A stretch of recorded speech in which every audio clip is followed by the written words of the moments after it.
Hey, hey, hey, what's going on, guys? What's happening, ladies and gents? Let's jump on in there. What's happening? Another cool Friday evening.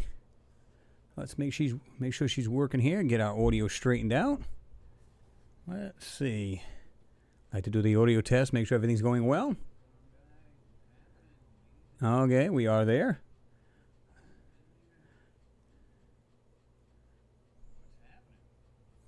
Alrighty then. See if everybody's jumped in there. Let's see what we got for audio here. Make sure everything's good. We are. Turn that back down so we don't have me basically double talking. Let's see who's in there. Seems like everybody's in there tonight. And some others that haven't usually been in there because they've been busy, and I understand that. LS6SS, what's up, man? What's going on? Good to see you in there. John Beck's in there, as always. It's good to see you in there, John. Said hello, Chris, and MAAB members. Mark Matheny's in the house. What's going on, Mark? Will Martino's in there. Good evening, bro. Let's get rocking. No doubt.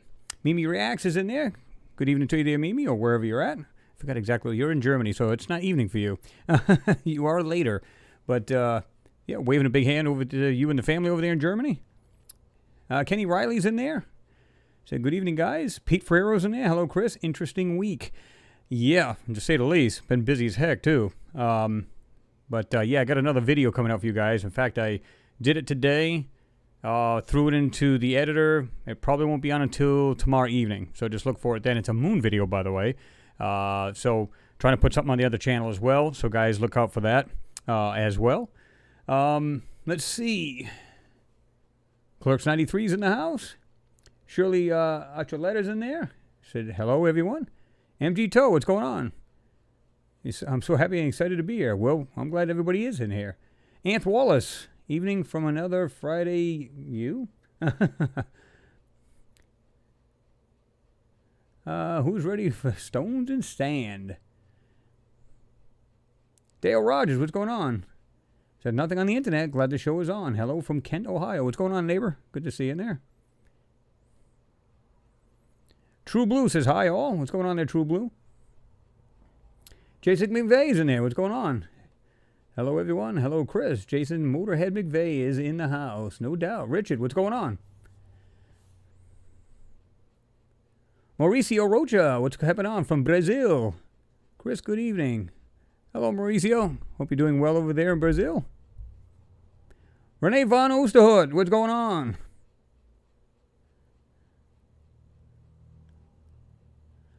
Ram69, hello, Pete from Ohio. I'm from Michigan.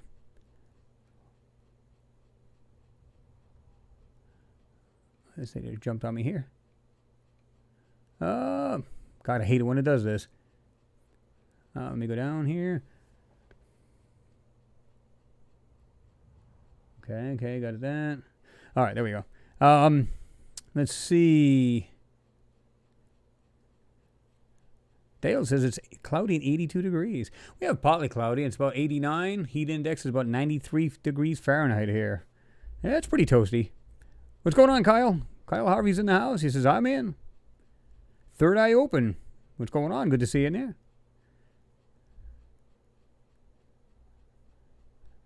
Ian Wentworth says, hey, Chris, how's it going? What's going on?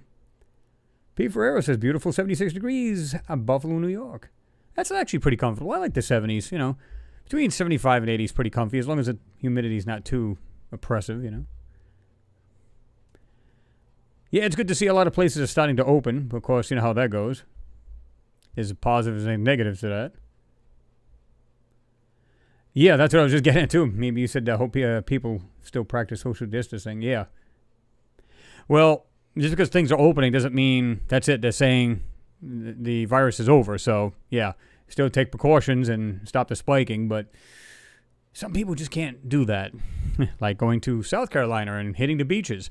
There's nothing wrong with that. There's a lot of people I know from here that do the same thing. But it's like, I got vacation coming up in 2 weeks, and we're going to have a staycation. We're not even going to bother. And typically, I hate that because I want to go out and I want to do things. But I also want to play it smart, right?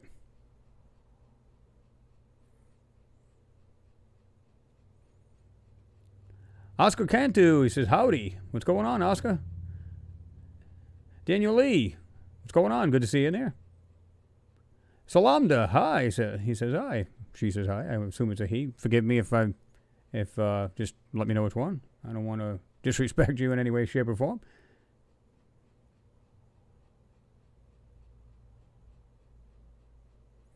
All right, Kyle. He said, as in the middle of downloading my YouTube video from YouTube channel called Kyle the YouTuber, my channel is about electric skateboarding. Sweet.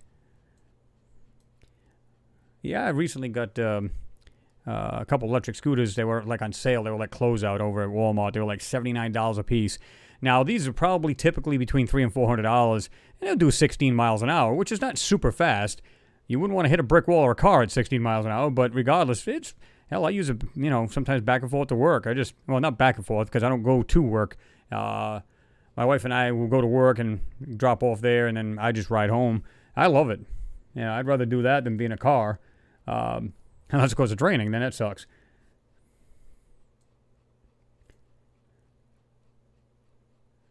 Let's see. Teeny 4 says 6:38 a.m. Saturday here in South Australia.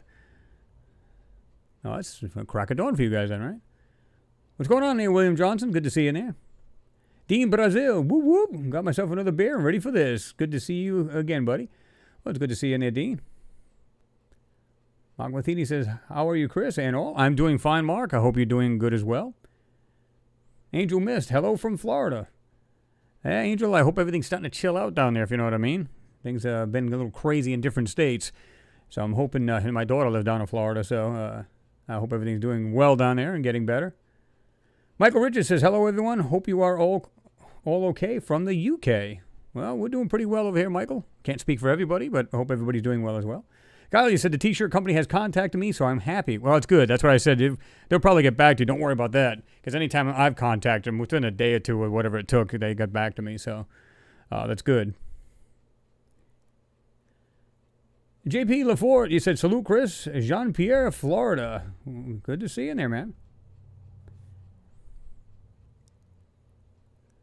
Dale Rogers says, I love the moon. Dennis Bailey's in the house. Hello, greets to all. Chris, what's happening, Dennis? Good to see you in there.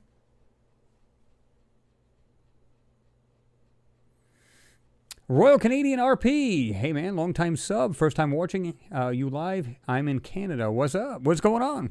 Good to have you in there. Welcome aboard. It's good to see new people getting in there. And I don't mean so much being the sub, because if you've been subs for a long time, that's awesome. But to get on the live feed, it's kind of cool. A great bunch of people. Can't ask for anything more. And the good thing about it is most people here, they're like, listen, we have the same mindset. Like, we're all looking for the truth, or we're just intrigued by the stuff that we see on the moon and Mars and any other thing we can focus in on, right? So it's really cool.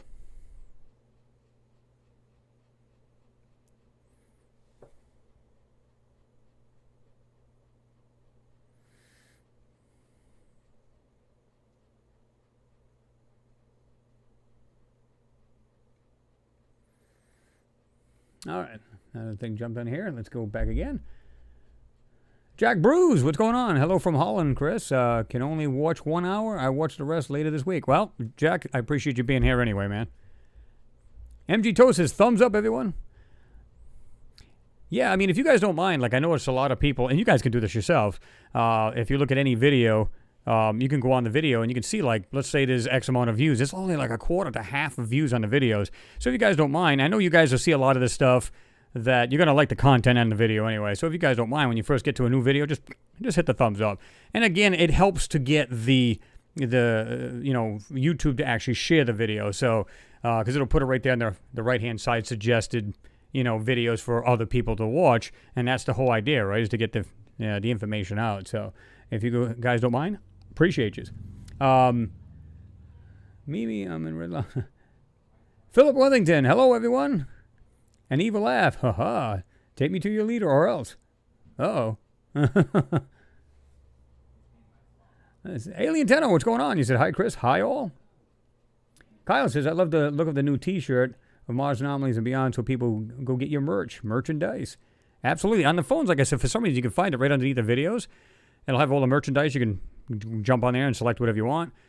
PC's not so much. That's why sometimes you guys ask for the link, and I'll just give you the link, because if you don't know where it's at, I'll give you the link. So, David P., what's going on, David? He said, howdy from Texas. Daniel Lee's in the house, too. He said, hi, Chris. From Danny, Liverpool, UK. Good to have you in there, Daniel. Oh, okay, Ram. 69. He said, I'm sorry. I meant Dale from Ohio. Okay, I got you. M. Johnson. Hi from sunny California. What's going on? Kyle said, yes, hit the X at the top right, and then give a thumbs up, please, and then hit live chat to come back to the chat. Oh, yeah. Mimi, you said since the sky is cleaner, we should see more shooting stars in this summer. You would think so, right? Unless, of course, they start with all of this chemtrailing again, and that kind of throws a stick in the spokes. Nacho Libre, what's going on? He said, hotter than hell here as well, and we got a huge thunderstorm on its way, and with 50, wow, that's a lot of rain. But, you know, if it's not going to cause anything catastrophic, you'll be fine, right? But, yeah, like I said, we're starting to drop now because it's 5:18 here. It's like 87 degrees here. But it pretty much topped out at, I think, 90. And the heat index is now 91. But, you know, it's got a nice breeze out there, 4 to 10 miles an hour. Not too bad.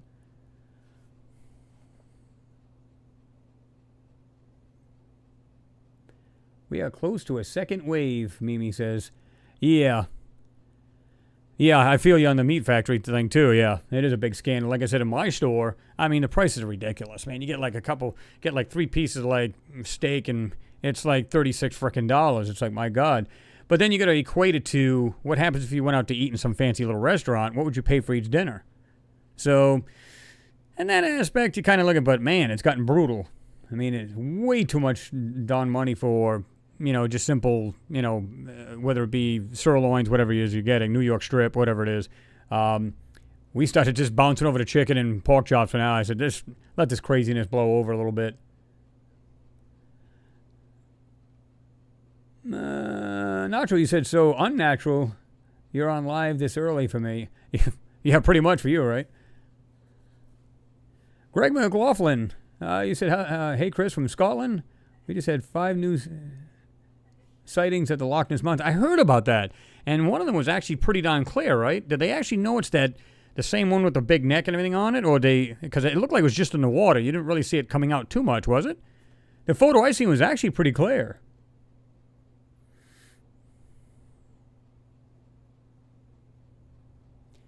Kyle says, please, people, wash your hands, wash your gloves, and wash your remotes on your TVs. If you drive, wash the steering wheel and with antibacterial soap, and kills 99 Yeah, I mean, you gotta be, you know, vigilant on this stuff, right, for yourself.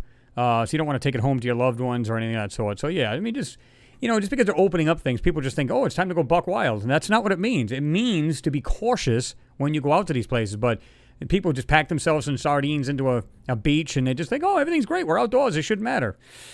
It matters. It absolutely matters.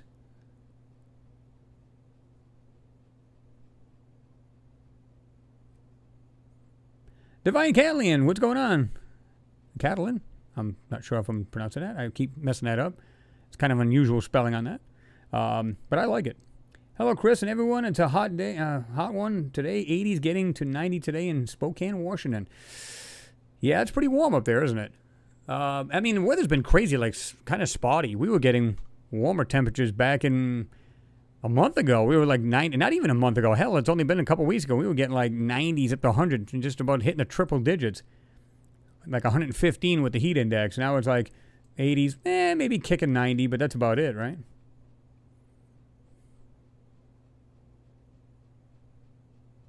Yeah, exactly, Pete. You see how that works? Las Vegas was wide open until today.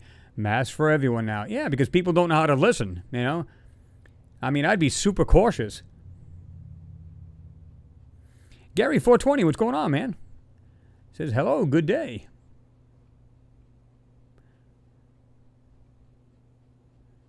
Hold on, let me go back to this. This is pretty funny. Hey, Kyle, appreciate your support, man, as always. Thank you very much. Number one fan. Bam. Looks like a bouncing pear. Is that what that is? Dancing pear? Man, I hate when this thing jumps. It's got to be the way to stop this thing from doing that. Renee Cruz, what's happening? Didn't get a ping. That's why I said, once you guys get used to the actual, like this Hangout, you set your own alarm. That's the way I do it, right? You know, it's just like, because there's other shows I watch as well. And I go, just in case I don't get it, I'm just going to go ahead and just set an alarm for it. And you pretty much know at the same time as far as the Hangouts, right? So.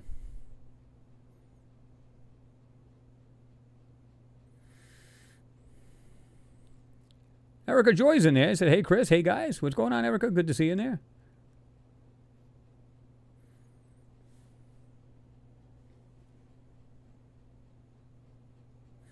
Patriots Rising, he said, I grew up in the county of West Virginia that was near where the Flatwoods monster incidents took place. Oh, okay, I gotcha. Huh. Kenny, I guess you were asking Chris last video, the buildings or is it a bunker? Truthfully, I don't know. It looked like almost like something was buried, and it's whatever it is. It looks like it appears to have a bunch of like mechanical parts all over it. I'm going to say it's something to do with a machine, either something they wrote in, something that was they used. It was again a machine and not so much a structure. But we don't know if there's something mechanical next to a structure. Whatever it was, it looks like it's been buried, or it's something they manipulated around it to make it look like it kind of blended. If you looked at it from a distance before we did anything to that photo, it looked like just maybe like a flat piece of rock in with all the other rocks. Until I got up close to it, and you could see that weird like box cutout in it. And I went, oh, hold on. What could that possibly be? Is it still a rock with that kind of weird opening? Let's get into it more. And I decided to look into it, and I said, oh, yeah, the 1,000%. This thing's some kind of... we can only speculate as to what it is. We know that. But when you see mechanical parts, clearly you say, okay, it's something mechanical. Now, what was the white part? Was it some kind of vehicle type thing next to it and it was buried? Was it some kind of opening to like you guys are saying, a bunker or something? I don't know. There's just no way of knowing. Again, we can speculate as to what these things are, but will we ever completely know? No, like I said, but the one thing we know for sure is that it's not natural and it's on Mars. So that's enough to blow anybody's mind because it shouldn't be there. And that's the whole point, right?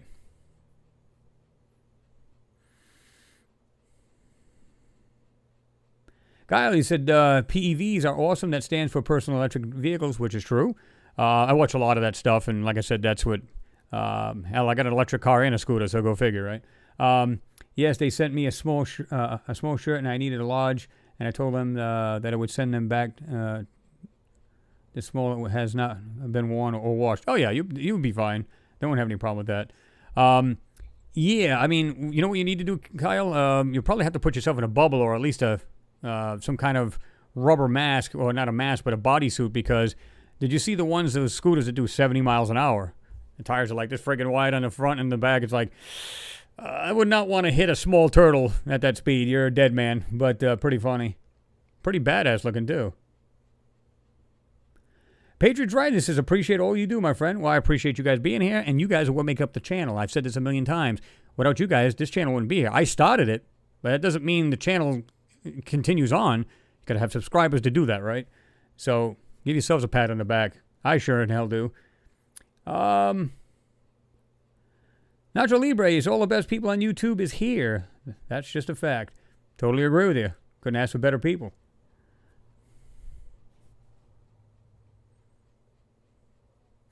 Renee Cruz says, extraterrestrials, aliens, and UFOs. Oh, yeah.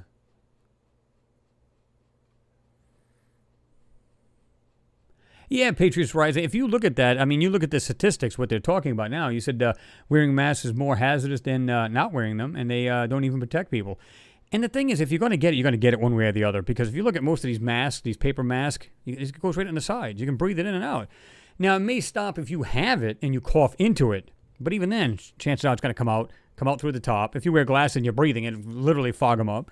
I tried that. I wouldn't wear it again. We had to wear shields at some point, but those are senseless too. Because if somebody's, sneezing and coughing everything in the air, it's not just going to immediately disappear. You're going to walk through that cloud of it, and you're going to get it anyway. So at some point, you're going to get it. I mean, it's all there is to it. And I know we had it probably in December of last year. That's why they call it COVID-19 and not COVID-20.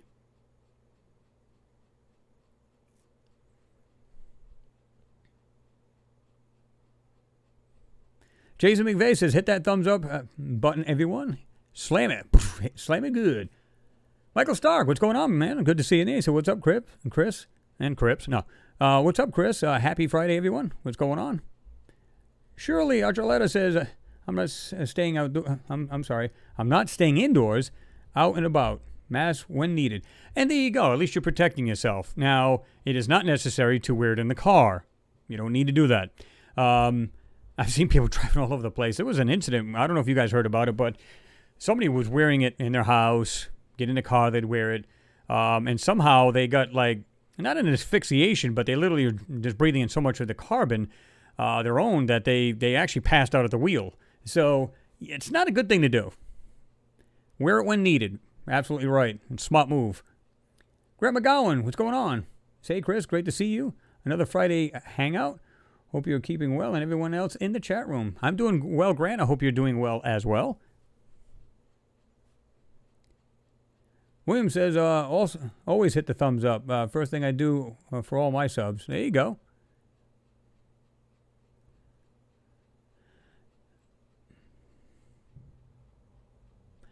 Dennis Bailey asks, Chris, what version of Photoshop do you use? You prefer it over GIMP? I used to use GIMP, Dennis. I use Photoshop C6. So you can check that out. It's pretty good.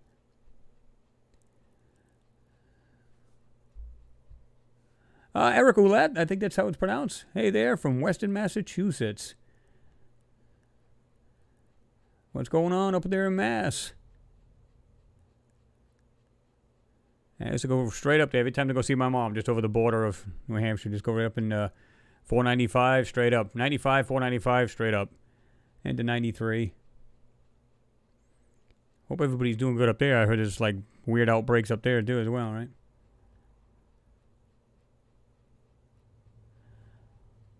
Shirley says it's chemtrailed over my house almost every day. 103 degrees. Oof, smoking. You live out in Arizona? That's crazy. Joss D, what's going on? How are you all? Hi from Tropics, Holland. What's going on? Frank Miklos, I'm sorry. Hey, Chris, coming this week from my daughters in Las Vegas. Head home to Pennsylvania early next week. That's awesome. So you got a little vacay going on, right? Is that what you're saying?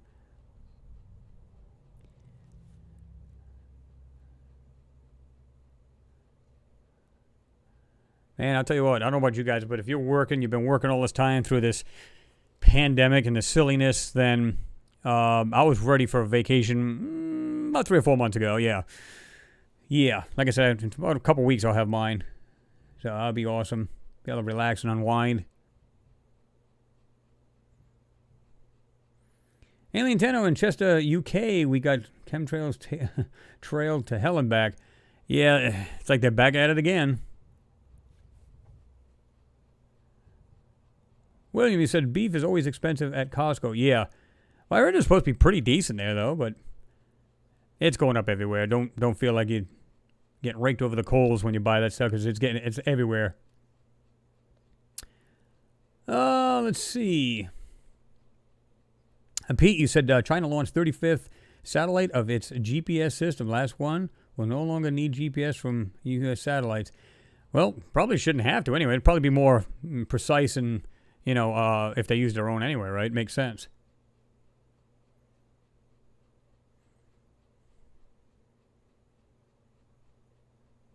Naturally, smash, hit, tab, kick, and slap the thumbs up button like it was Epstein. Ooh! Yeah, just nail that thumbs up, guys. Good one, though. Lionheart Glassworks. Yeah, you know what? I'm thinking the same thing. I'm with you on that. He said the prices are too high. I'm going vegetarian. Believe it or not, to be healthier.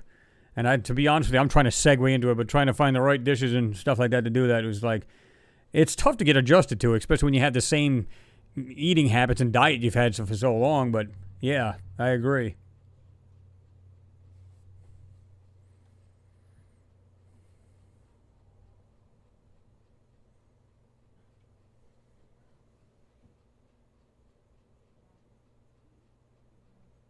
William, I see people wearing masks while driving.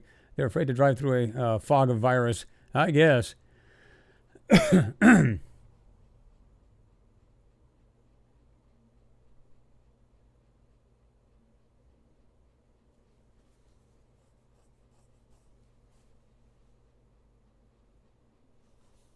No, I think just jumped on me here. Noodles, what's going on? I was like number 69.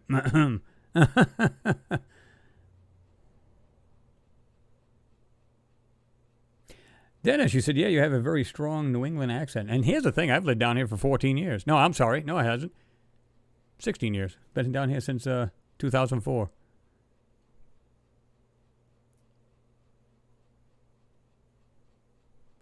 Kyle says, I love doing our Hangout. You guys, love you all. I love the comments. I love the questions. It's all good conversation. That's what I'm saying, man. It's like like-minded people, you know what I mean? And that's what makes it interesting. It's not just like, I mean, we can get into other topics, and I'm sure a lot of people can follow along. Like LS666 would agree. We can get into cars. We can talk about all kinds of stuff. But that's not what the topic's about, right? But you get the idea.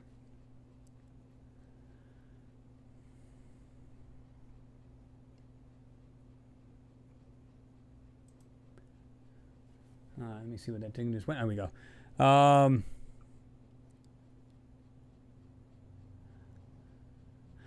Noodles, I'm not familiar with them. He said Alien Bros had a cool vid posted this week. I'm not even familiar with the channel.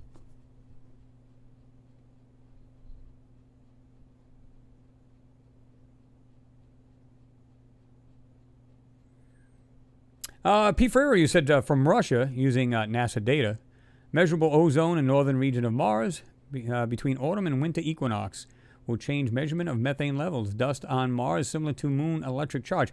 It's funny you bring that up. I actually got a tab over here, and it goes back to, I think, November of last year, talking about that. We'll get back into that because between the methane and the new, what was it? What did they call it back then? Has a scientist stumped? Oxygen. Imagine that, oxygen. Yeah.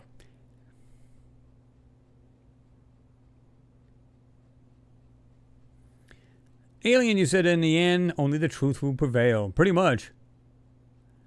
TJ Best, you said plandemic, for sure. Yeah. Well, it's time for re-election, isn't it? Suddenly that'll disappear. We wiped it out, guys. It's all good now. You'll hear a little bit about, no, it's just a flu. It's nothing else.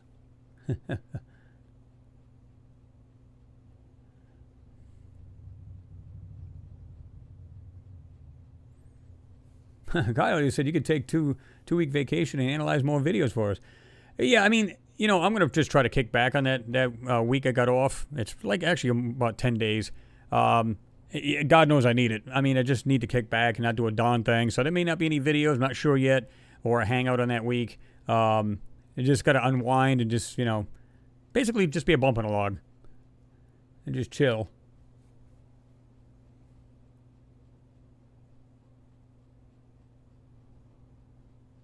I hate to hear that, guys. I know you guys are talking about Glasgow and everything else.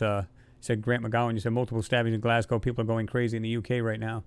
Now, is it because of the pandemic as well, or is it just something else breaking out over there? Mimi, you asked, Chris, what do you think? How close are we to disclosure? I don't think it's going to be voluntarily. I think it's going to be, I believe what's going to happen, either the new emissions, somebody's bound to make a mistake. And I'm hoping to God they do, because I really want to catch them bad.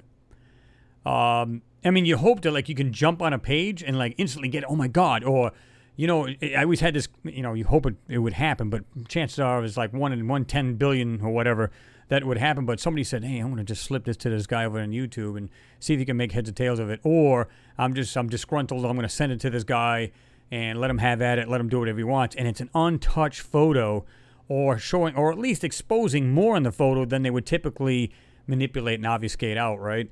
I'd love to see that happen. It's like a dream I have every now and then. It's like, I just love to see that because like you guys, I want to actually see what's on the planet. Instead of so much manipulation and obfuscation trying to hide whatever they can, and all we're doing is picking out little tidbits of this stuff, which is still good with me. I'm fine with that. But can you imagine seeing something almost 70% untouched? That would be insane, right? That would be crazy. But I think that's going to come from like an accident or a mess up or somebody deliberately doing it. As far as voluntarily, we're going to go ahead and admit it to the people. I don't foresee that. Now we get the new missions going up there in 2020, actually 2021 with the new rover. So Perseverance. And so I can't wait to see that. But they're going to come out with anything of any great value? Something tells me they won't.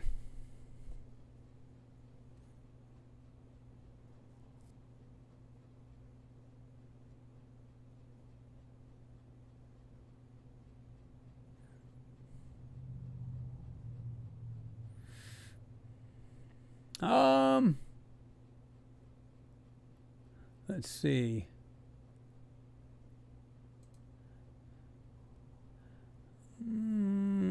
Shirley asked, anyone seeing strange stuff coming from the sun? I can't say that I have because I really haven't been out. I go out like later on when it's already, at dusk. So I really don't see too much of it. Let me see here. You just reminded me, Kyle, every now and then I like to put on the scanner there and scan for the ISS. He said, how many of us track the ISS International Space Station on live tracker? And the good thing about it is you literally, if it's coming over your house when X amount of time, you can track this thing. You can look up and you'll see that thing just kind of, it's just reflective. You see it just flying over there. And you can look up YouTube, ISS through telescope. A lot of people actually get real good view of that thing.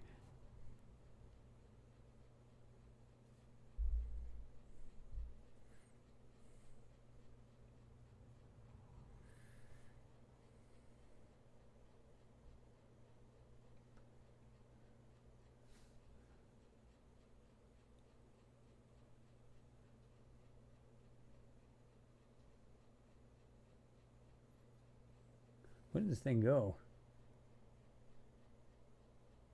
Okay.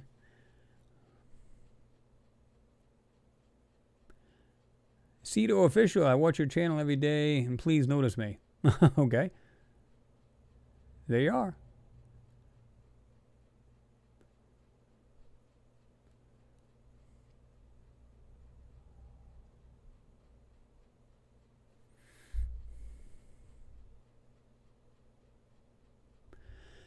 Yeah, Kenny. Kenny Riley said country's going mad and they're opening pubs next week. Yeah, that's something they need to fan the fire there a little bit, right? It's a nice straw. Mimi,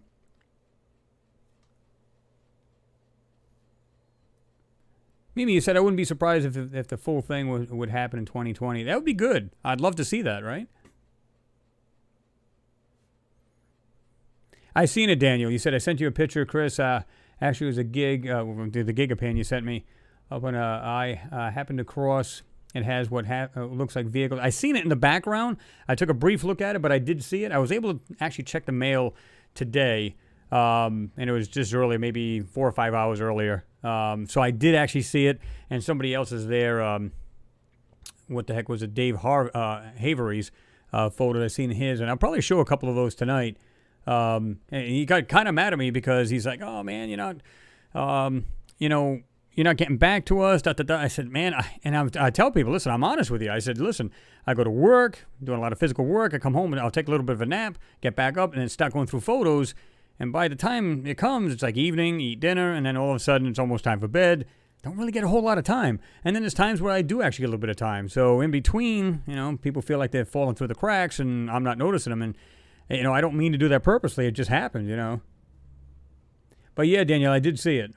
That was actually pretty interesting. Didn't you have the one that had like a bunch of skulls on there too? It looks like vehicles. There was so much stuff, and it looked like front of it was water. Yeah, I seen that too, where it looks like it's kind of reflecting.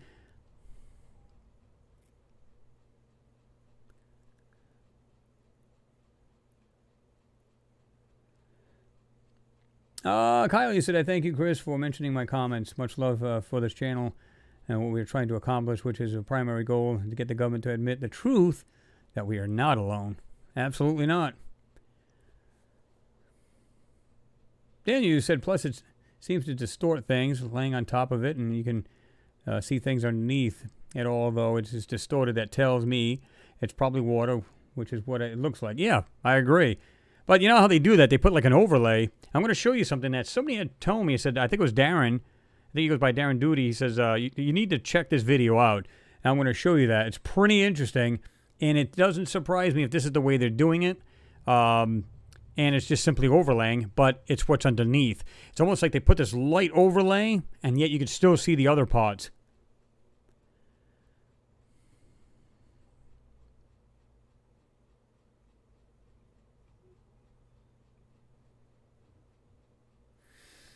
Surely you asked, did you hear about the strange signals coming from another galaxy? Yeah, we had covered that not too long ago, Shirley.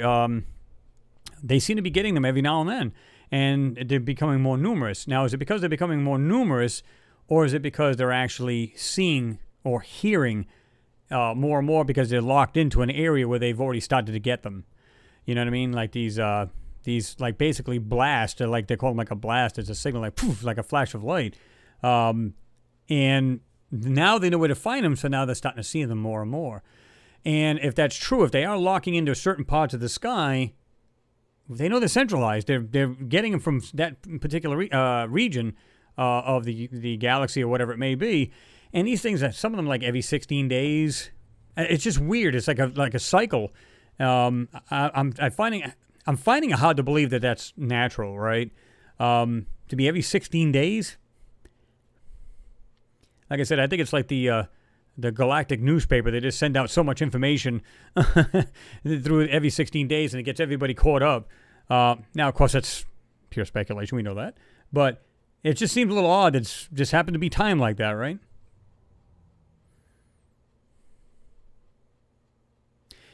Isabel Morton, he said, absolutely, your health is most important. I agree. Everybody should be on thinking of themselves as far as health first, right? Cores, what's going on? Nice to see you, Mars Anomalies. Good to see you in the Cores. I see you changed your avatar. Now you just got it Cores. I think we're supposed to be getting storms here. Let me check this real quick. Not that I care, because like I said, even if we had storms and the power went out, we'd still be able to stay on. Unless, of course, some 18-wheeler or semi drove over a telephone pole, then we'd be in trouble. But other than that, we're good. I keep hearing thunder in the background here.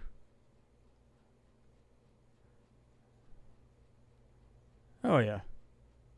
A few of them here and there. Nothing major. No big deal. Wouldn't matter. Kyle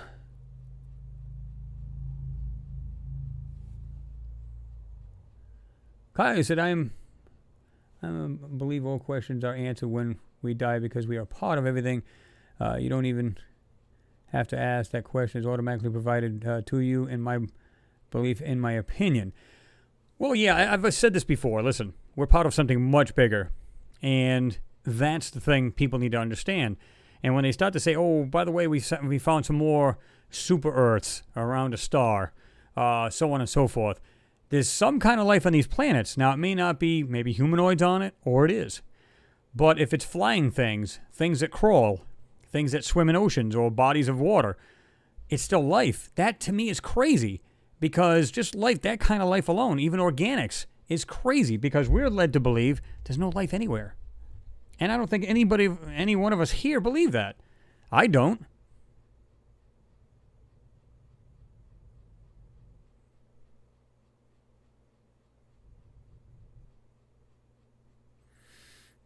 Noodles, you said, what the math? And you said, had a vid this week, quoting a survey that puts at least 35, maybe 200, of Earth analog in the Milky Way galaxy now.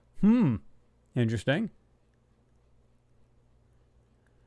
William John says, go and chill. You deserve a break. No doubt. Like I said, if a lot of you guys work through this stuff too, I know you can use it yourselves. Andrew Finlay, you said, hey, hi Chris, did anything more regards to the Baltic Sea anomaly get released? Have to go soon as up in the morning. It's 10:30 p.m. here in the UK. My buddy had that Mars Moon Space. If you look for his channel on there, he was the one that interviewed. In fact, those people are his friends. His name's Thomas, so has the channel Mars Moon Space. Look for it on YouTube. And his name's Thomas, and he's friends with these people who are the divers to the Baltic Sea anomaly. You can go on his channel, and he's got it on there. And I think even Billy Carson has it on his new website as well, this series of it. So interesting to say the least, right?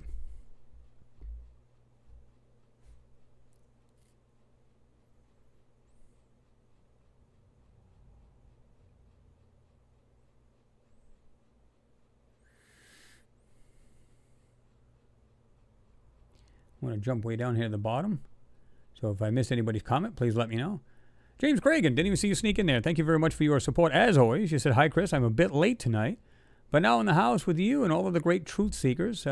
Great work again from you this week, Chris. Well, I appreciate it, James. And again, thank you for your support.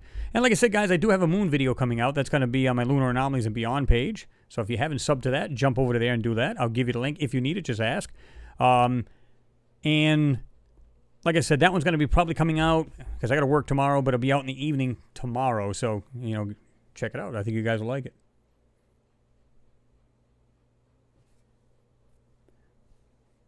Nacho, you said a person that believes we are alone in the universe with billions of different galaxies, even more planets and stars, do not contain a brain. If you ask me, why would we be that unique? Well, I agree. And I said this, listen. These guys are seeing this and they're studying it more and more, trying to build that large radio telescope antenna. It makes Arecibo, it dwarfs Arecibo. So you have to look at these guys. They're doing this for a reason.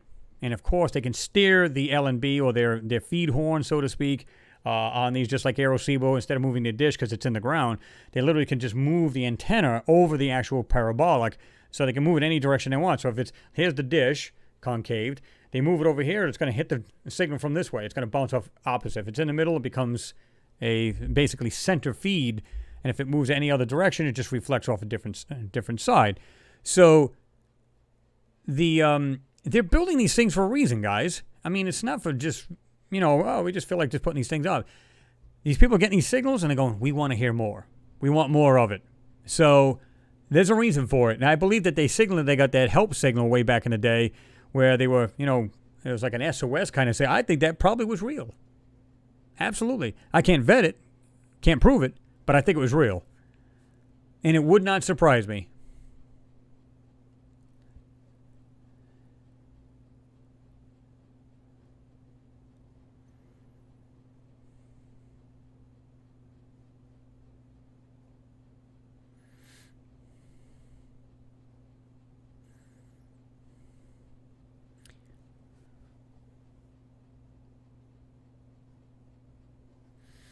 I agree with you, Mimi, and a lot of you guys are saying the same thing. We're definitely not alone. You said, how can anyone believe we are alone? And I totally agree with you. I don't know how anybody can just look out at the stars and go, that's it. It's just us. I can feel that we're not. I mean, you can almost just feel it that you're part of something much larger. Steve Pell, what's going on? You said, awesome, Chris. What's going on, brother?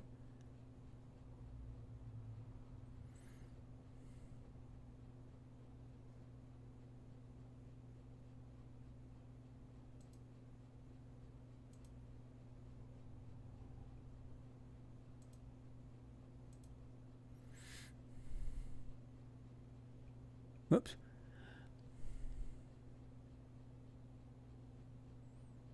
Alien Tenno, thank you for your support as always, my friend. He said Europa and beyond. Chris lived here on Earth. We were just talking about Ganymede. No, it wasn't Ganymede either. What was that moon we were just talking about? Somebody had brought that up. Enceladus, the moon. And I showed him, I said, in fact, this is one of the guys at work. I was looking through some of the Facebook pages, and somebody had put that on there. And they said, oh, it looks like buildings. Now, I've done this video a long time ago about Enceladus, right? And they say it's like these plumes coming out of the moon. But funny thing about it is, now they show it at the top, but it's actually, because they're looking through a telescope, it's actually opposite side. It's the actual south pole of Enceladus moon. Now, what I found really funny about it said, well, it's a reflection. When you see the plumes, these ice particles coming from the moon, clearly the sun's going to make everything reflect, kind of like much glass. But I went, wait a minute. It has a little bit, I forget exactly the percentage of gravity on that moon, but it should be coming up and then kind of like mushrooming at the top and then coming back down to the moon. Now, this has been happening for thousands or millions of years. Okay, I get that. Why wouldn't there be mountains of this already built up on each side of these plumes, and yet you don't see that? Funny thing enough is that it was tilted down in its right position. You can see these lights. I call them lights, but they were these supposed plumes were down on the South Pole. The sunlight was coming from the northeast part of it, or north or top right, if you will, coming down. The sun was nowhere next to these plumes, and yet it was brightest near the actual surface of that moon. Those are no plumes. Those are lights. And when you see it again, you can see what looks like rectangular structures. There's like what looks like lights. There's a wall there. It's like a shadow of a wall. And then you can see something behind there. It was, yeah.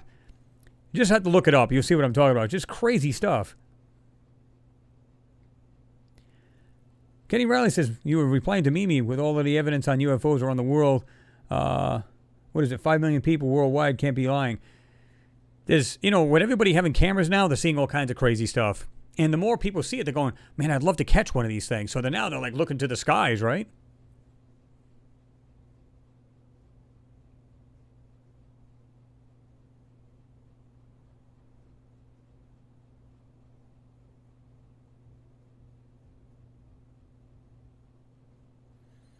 I totally disagree with you, Stephen Fike. You said there's absolutely no proof that intelligent life exists outside of Earth. Seeing the news, there's no intelligent life on Earth either. Well, people tend to go a little crazy when they're threatened, and they have, when your financial situation takes a dump, people tend to go a little stupid, right? And you said soon and very soon, Jesus is coming back to gather his children. Like I said, to me, it's just like there is absolutely proof of life on other planets. You can look this up yourself. You don't have to listen to what I say. Check it out and view it for yourself. There's absolutely proof. There was proof on the moon. Proof that they hid the stuff on the moon. So check it out yourself.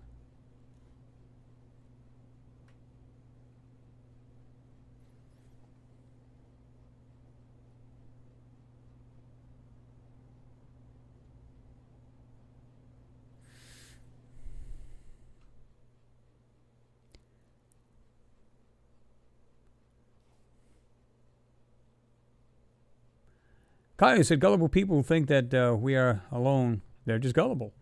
Yeah, I mean, I look at it this way. Maybe they just haven't really sat down and looked at the world and looked at different photos. I mean, listen, forget about anything about finding things on the moon or another planet. Let's forget about that. Let's put it aside. Just look at the photos themselves. And you have to ask yourself this question. If a lot of these planets are in a decently warm climate area in the solar system, or another solar system for that matter, then there's got to be some sort of life. It doesn't have to be anything like us. Again, something that crawls, flies, swims. It doesn't matter what it is. The thing is, you can almost bet, I don't care if it's moss, it's still there. It's still life. So that would be amazing to see and hear about and going, wow, how the hell? We thought we were alone. And we may be as far as us the way we look, but that doesn't mean there's no other life. And I think it's crazy in this day and age for people to believe that there's nothing else but us, or no other living creature or plant life or whatever. Even plant life. How do you just say no? I just take that out of my mind. There's no way anything could be alive anywhere else on any other planet. I don't believe that.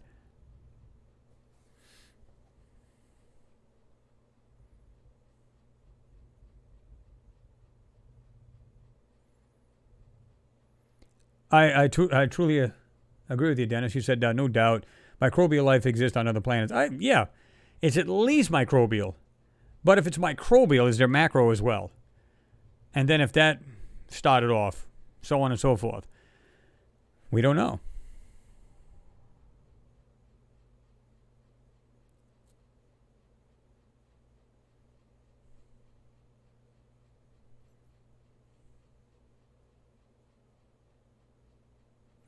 Noodles, you said closest Earth analog with civilization, is a scant 17,000 light years away, so staycation is best.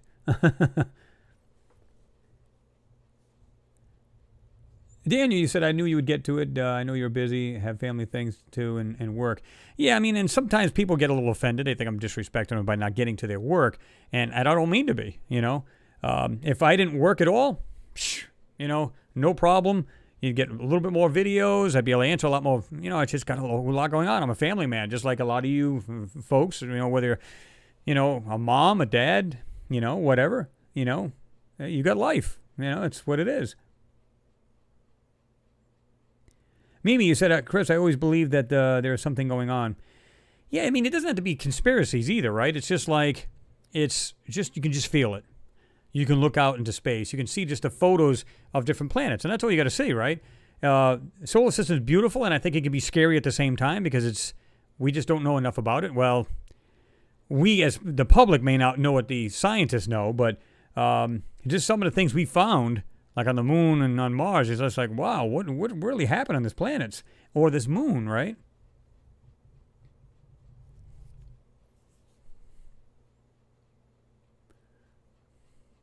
Michael, he said, we don't even have to look far. Just our moon. It's inhabited with various mix of ETs and humans.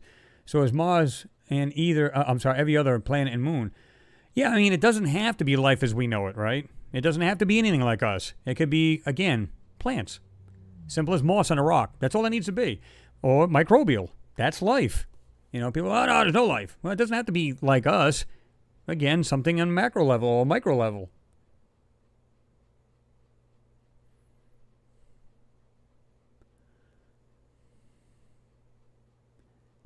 Yeah, it's funny, Kyle, you mentioned that because I'm gonna show you.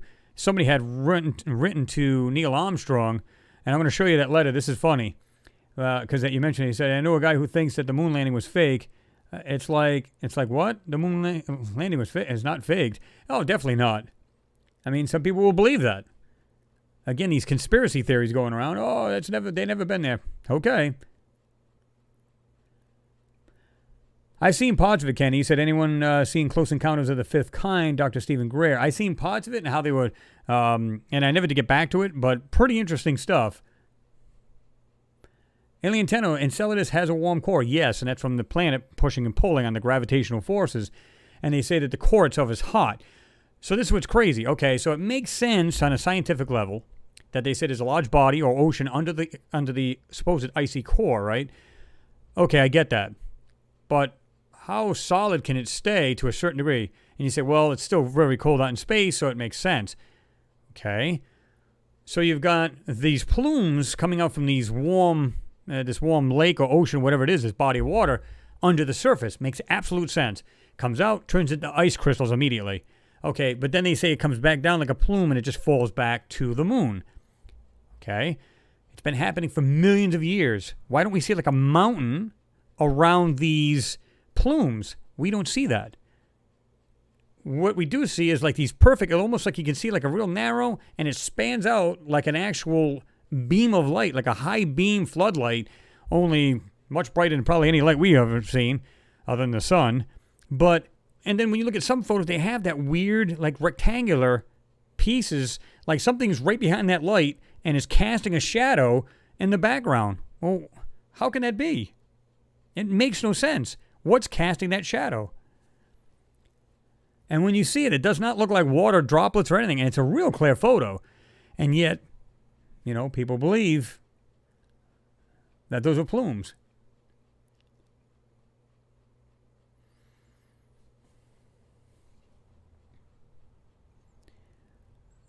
Phil Cox with daughters Jessica and Kelsey Brown. Hi, Chris. Hi, everyone. Hope you're all good. By the way, Phil, great video about the sunset you had, the latest one. I checked that out. Gave you a thumbs up on that one, by the way. I love the way they had that sunset and you were trying to focus in and get it, and it was pretty cool.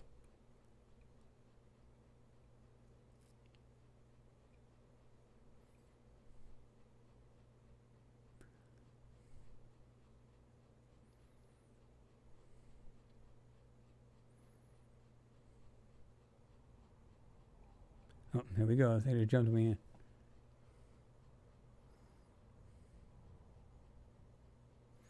"369 says, here. What's going on?"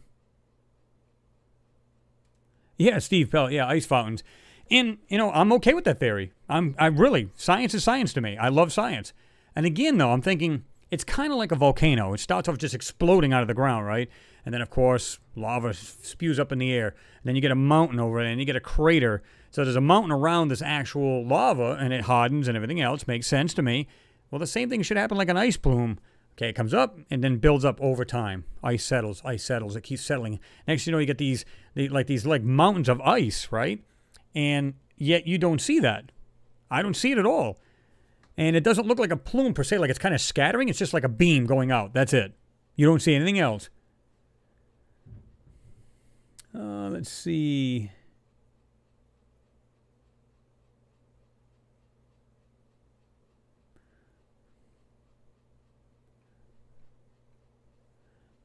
Oh, okay, James, you were talking with Mimi.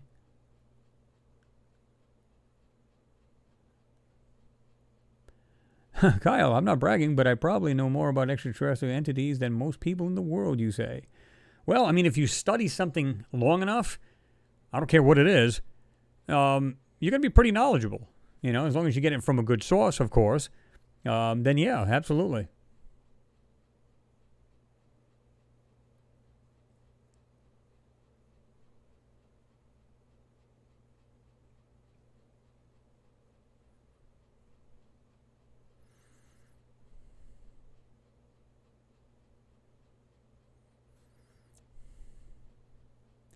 Archetype Net, I didn't even see you jump in there. Just want to say good evening to you, or whatever time it is for you. It's evening for me. Josh D says I guess you were talking to TJ. I think it says TJ. The Vatican has acknowledged the existence of alien life, and they have been here a long time. I'm not sure what that says. I guess you were trying to, might be partially different language, but yeah, I mean, listen. Again, the Vatican's got a telescope. Lucifer.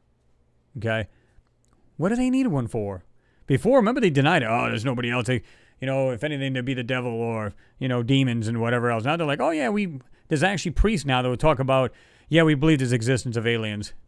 I mean, see how everything's like just evolving and changing, and people are starting to see, and they've probably seen firsthand and said, yeah, we're not going to tell you what we saw. We're just saying, yeah, we believe that there is, because they've seen it firsthand.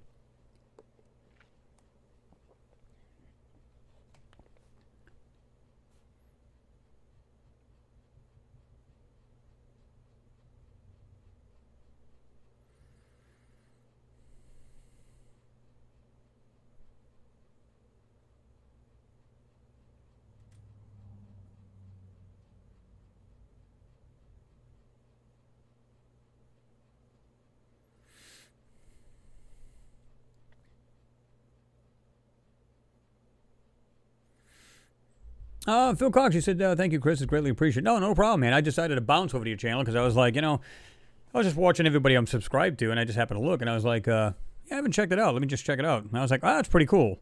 A lot of people can do, well, some people do it. They do like videos of sunset and stuff like that, so I don't mind it. It's actually really pretty to watch, you know what I mean? And so, yeah, that's cool that you do that kind of stuff.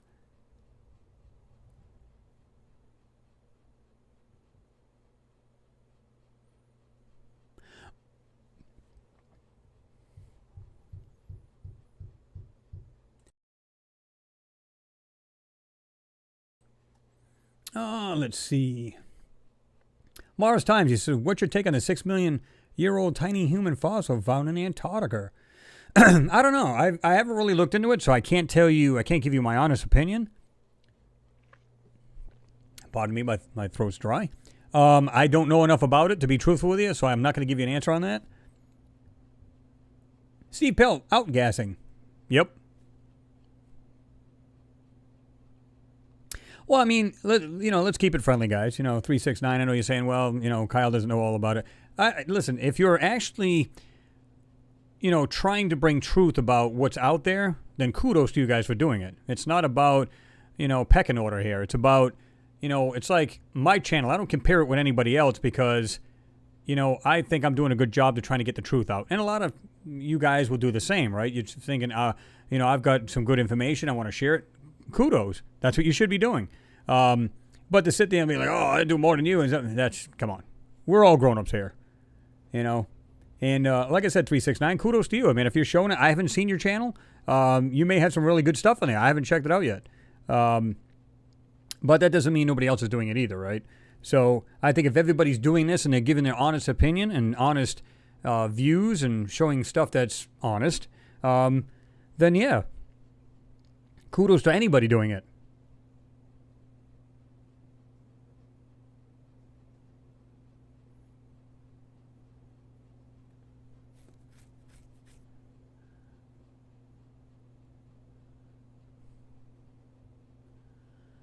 Thomas Le Mignon, I am still waiting for the French people landing. French people are not going to the moon ever. Fact.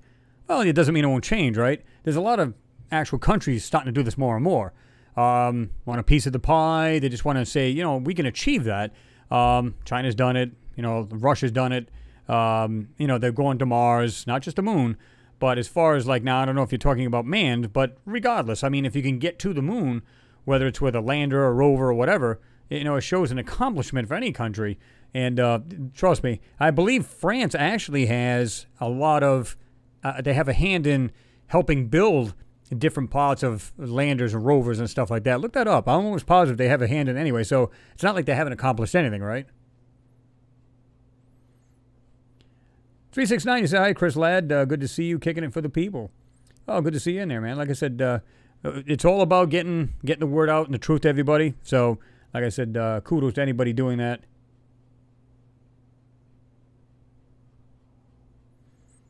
Well, I just went down and seen your other one too, 369. No, I didn't mean it in that way, Chris. Well, I know, but it just kind of sounded like a little aggressive. But, I look at it this way. I think everybody here has got a lot to offer. Some people have their own. In fact, a lot of people have their own channels. And they show great content. Well, I don't care if it's like we were just talking to... what's the name? We're talking about. I hate this thing when it does this.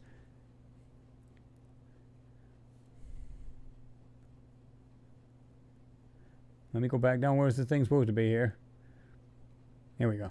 All right. Anyway, like I said, Phil Cox, he has like sunsets and stuff like that. Even if it's just that, you've got. People doing moon videos. You've got people doing all kinds of things.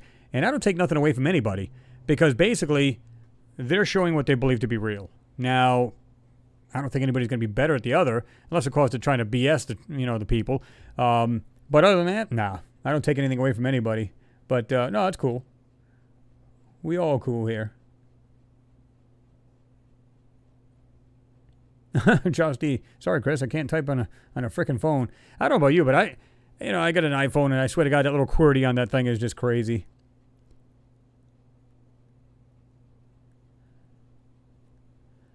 Dutch Verdelin. Landy? Hello, what's going on? We'll call you Dutch Van. How's that?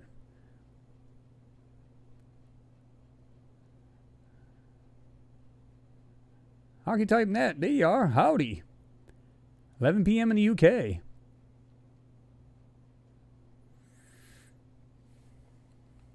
Yep, Lightbringer, Lucifer. Everybody thinks devil. When they hear Lucifer, that's not the case at all.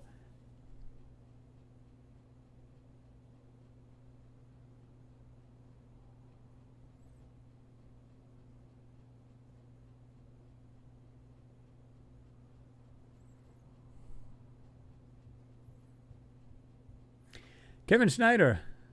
I watch every video and live streaming. Thanks, Chris. Your videos are always something to look forward to. Today was my first time to ever join the chat. Well, I appreciate that, Kevin. And glad to have you in there, right?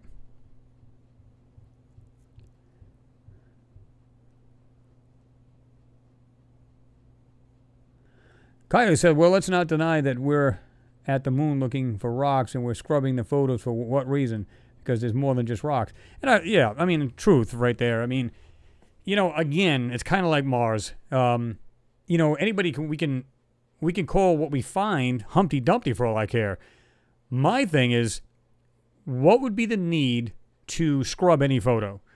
Raw photo or otherwise, what would be the reason? There'd be no reason to spot blur, digitize out, obfuscate, call it what you want, white it out, wash it out, call it whatever you want. What would be the reason if it's just a raw photo? It's like me going out and taking a picture with my phone. Why would I have a reason to take anything out of a photo? Unless, of course, there's a face in there that they didn't want to be seen, or maybe a license plate you didn't want to be seen, or something like that. But other than that, why would you have a need to? If it's nothing there but rocks and dust, and that's on the moon or Mars, right? What would be the reason? There's simply no reason for it unless you are out and out trying to hide something. It's as simple as that.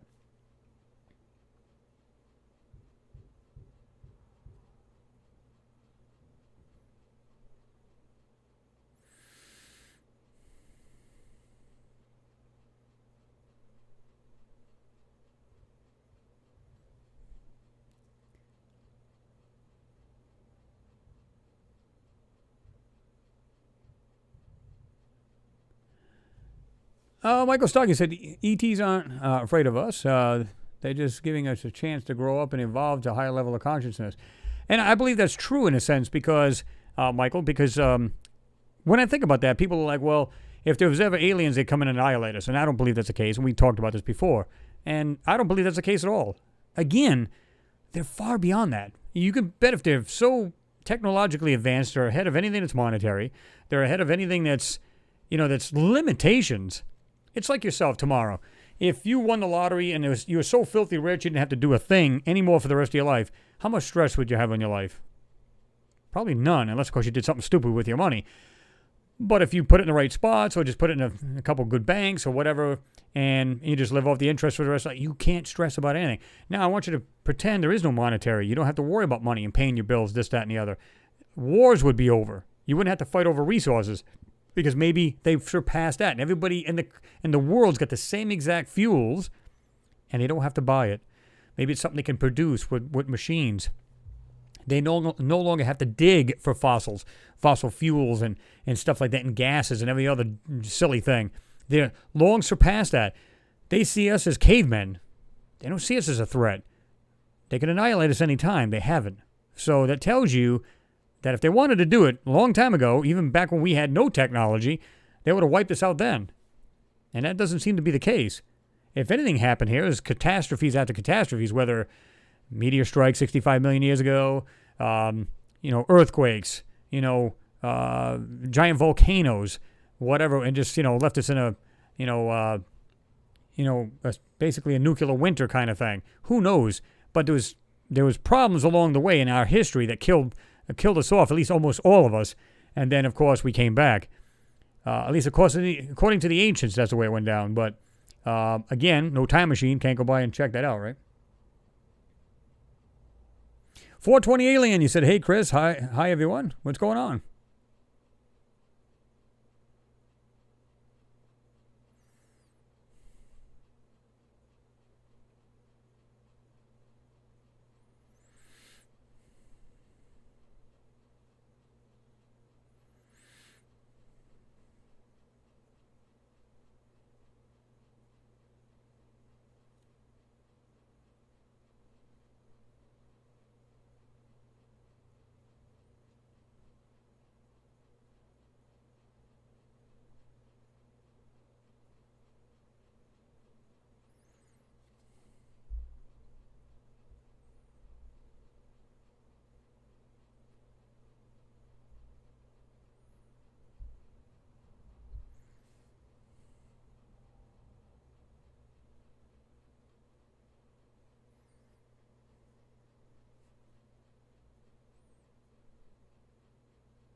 Let me jump down to the bottom here.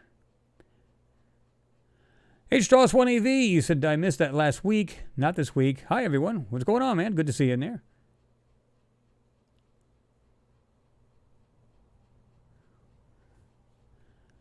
Archetype Net, I'm sorry.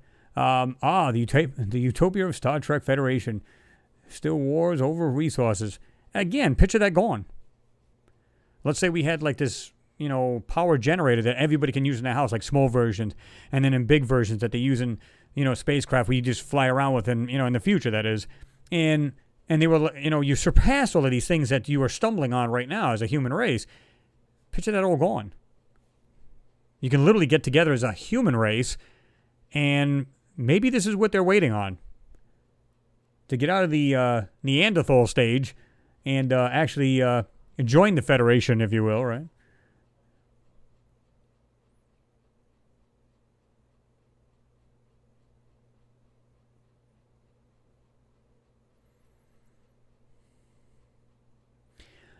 James, you said, Chris, man, I know you respect everyone's opinion, but let's be honest here. With what we can clearly see, with your help, of course, and your videos, etc., must make the blind see. You know, man. Yeah, I mean, it's like, a lot of you guys see things I don't see in some of these videos, and I state that. I said, I'm glad that everybody's really nitpicking these things apart. They're really pulling it apart. So it's not just what I'm showing. It's what everybody else is seeing as well, and that's what I like. It's a combined effort. I see a lot of comments. Chris, you missed this part here. You missed this over here. Timestamp this. You can see what looks like this. And I'll go back to it and I totally missed that. But see, like I said, I concentrate on one thing and then I centralize on it. That's it. Because I want to bring what I seen out, maybe the biggest item or items, I bring them out. Now, those are the most obvious things. And some people say, well, this was more obvious. Okay. Now we can share it. You guys can actually share that with us. You just say, this timestamp of this, and this is what I saw. Okay, cool. And that's what it's all about.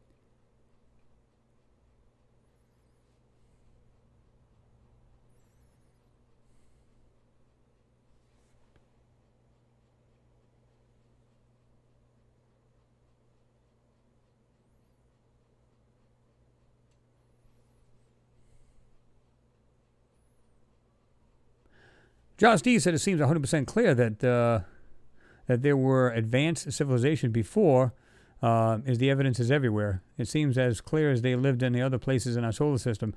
Yeah, well, here's the funny part. They're using Lidar or Lidar, depending on how you want to look at it. It's basically a laser that does 3D mapping of the ground. And just recently, I just read this, and I kind of went over it real quick, and I tried to find the page again. I couldn't find it. It was on Google search.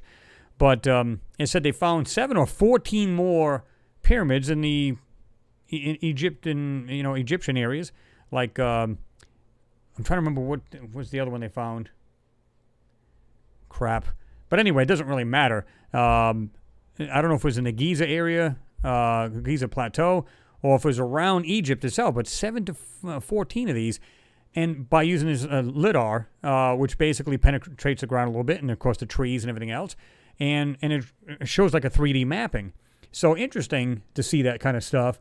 So in other words, we're still learning about our civilizations, our ancient past. We're not even sure about everything we know. We think we know.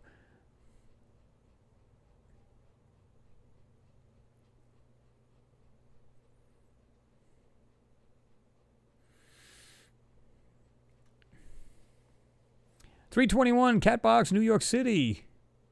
No, I'm sorry. Is that what it is? No? No, okay. I see what it... Oh, so I see the way this thing just did this. Hold on. Oh, that ain't it. Let me get these back. That was weird the way that this thing did. It literally went like this and jumped. I gotta try to find this again. Okay. 321 Catbox NWC. Earth is number 1. I hope we end up ruling the galaxy someday soon. They can join us. Well, the thing about it is, again, if we were to go by well, I guess it depends on how you look at it, right? I look at it this way. If you go by the Big Bang, right? Now they can still see what they call a red drift and the actual universe expanding, right? And I've said this before. If it's expanding, what about the planets on the very edge of this expansion? They would be already millions of years ahead of us. Millions. So it would be like the smaller stage would be the smaller people or the youngest. So, and there's probably even younger than ours. It's still life developing on some planets. But we'd be like a Neanderthal stage compared to what they are. They're probably millions upon millions of years ahead of us. because they were first to be out from this bang, right? They're on the outer edge, so they would get life first, and then they would evolve and so on and so forth. So the likelihood of us even being anywhere next to them, as far as technologically advanced, is like slimmer than none. Unless somehow they came here and gave us some information and we just jumped by leaps and bounds, then that's the only way I can see that would happen.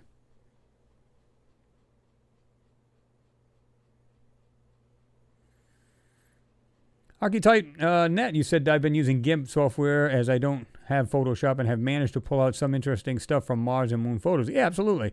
But you can find, they do have the older versions of Photoshop. You can look that up too, that are free. So check that out if you don't have it. 369, Chris, he said, I've been with you for years, Chris, going way back. I've had 3 channels closed down. Really? That ain't good. That will not be good.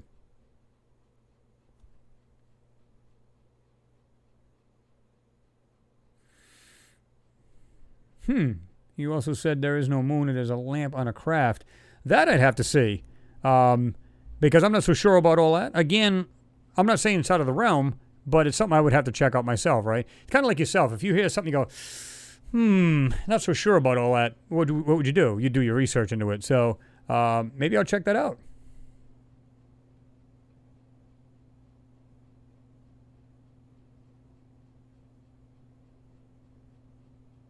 Exactly, Phil Cox. Yeah, you said when you look straight down on the pyramids and surrounding buildings, it looks like a circuit board. Yeah, and you can see the way that's all laid out, right? It's like the Mayans. When you look at that, the way it's laid out, it kind of does the same thing. So it's pretty interesting the way they built a lot of stuff back then. Alien Tenno, you said U.S. I said, because I seen U.S., I'm thinking U.S. Us humans, we will never be a pure species again. The Anunnaki seen to that. They made us an abomination. I don't know about an abomination because they've made us smarter, right? This is the reason why we're the only mammals on the planet who's jumped leaps and bounds, if that's what truly happened. But either way, we have jumped leaps and bounds as far as the way our brains have developed. In fact, they've gotten bigger. And some people are starting to use more and more of their brains. So was it an abomination? I mean, it was according to the story, they had messed with our DNA and made us what we are today instead of being like knuckle draggers and stuff like that. So, yeah.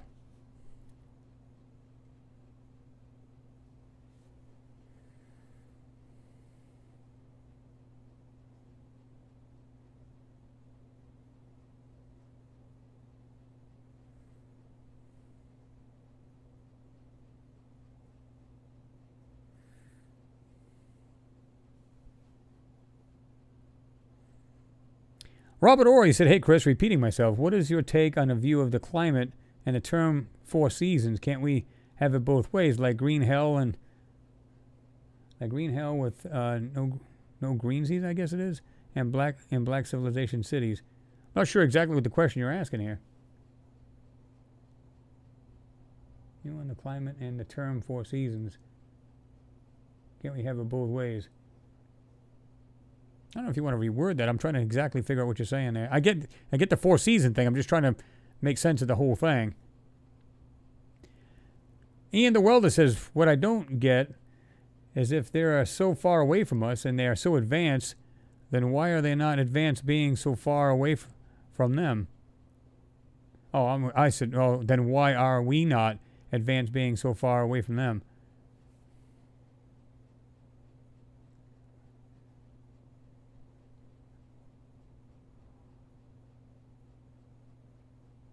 Well, again, I mean, if a planet had a chance to evolve, become what they are, it's kind of like we're moving along, right? We're going into the future.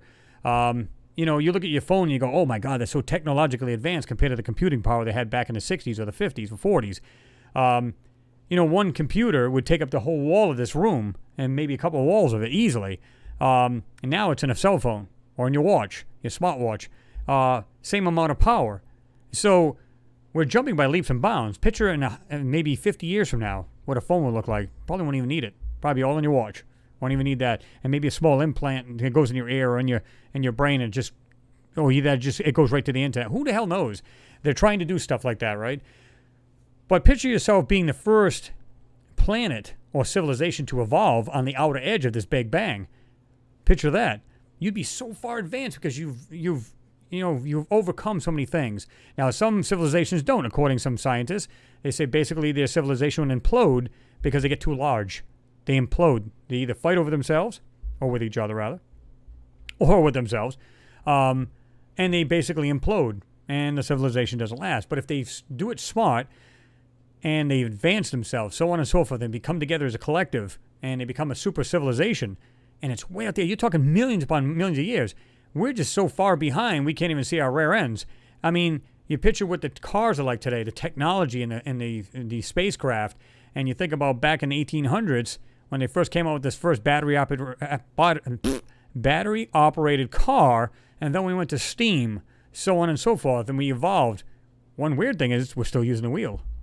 But regardless, we will change because now it's going by leaps and bounds, not just like a couple of years ahead. Now we're just jumping leaps and bounds. So what are we going to look like in 100 years? 50 years even. Oh, yeah. We should be around for that. H-Stars, he said there could be so far ahead of us that we can't see them in natural. They would be indistinguishable from a tree, a star, a molecule, which is great survival mechanism too. Well, they could be so far ahead of us that, again, we're talking about communications too, is that we don't even know. In other words, it's like trying to pick up something on your scanner and then finding out, I cannot find them guys. And then some guy says to you, dude, you're on totally different wrong frequency. Again, they're communicating, I believe, with light. This is why you get these FRBs, the fast radio burst, which is basically a millisecond of light. And they see it from millions of light years away or billions of light years away. And this one's only a million light years away. And yet they're coming from different directions in the universe. Some of them repeat themselves every 16 days. What does that naturally? And again, is it communications? And just with that simple millisecond of flash of light, how much information, if it is communication, and it's pure speculation, I believe it is, because now they seem to be getting a lot more of these, and they're really centralizing on them, like they really want to know what this stuff is. So if that's true, millisecond of flash. So if you have a receiver that can pick this up and just boom, instantly, decrypt or whatever it is, it literally just has who knows, hundreds of pages of information. And like I said, it's like the galactic newspaper going around the galaxy, and we're just not privy to it. We're just now seeing these lights and thinking, oh, maybe it's just natural. Maybe it's some kind of nebula or some kind of weird stuff going on with the stars. Who knows, right? Or do they know much more than that? Is it much more than that?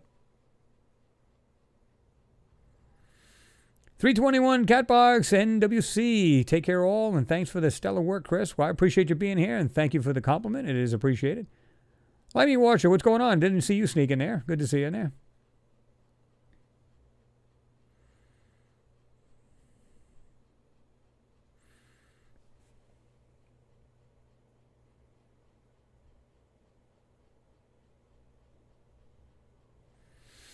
Oh, Jeff Mont, I didn't know that. He said, what's going on, Chris? Now I know why I quit seeing the live feed on Saturday. I didn't know you moved it. And now that I look, I see a video entitled Hangout Announcement. Yeah, we decided to move that because at the time my son was in school and these after-school programs and stuff like that. He was in track and all kinds of stuff. So we had moved it. Now I can actually move it back, but then I thought, well, wait a minute, if the school starts again, I'll be jumping back and forth and kind of mess everybody up. And I know it has messed some people up because they're like, well, it's hard for me to watch on Friday evenings because of work the next day or whatever. But most people seem to be okay with it. Not everyone, but I'm just glad that everybody can make it, the ones that can, right? But yeah, we've been on now Friday evenings, 5 p.m. Eastern time. Not sure where you're at, but we've been doing that. So, we'll be keeping it here until something else changes. But for now, I don't want to keep messing with people's heads. Like, oh, you told me it's Friday. Now it's Saturday. Now it's... you know how that goes.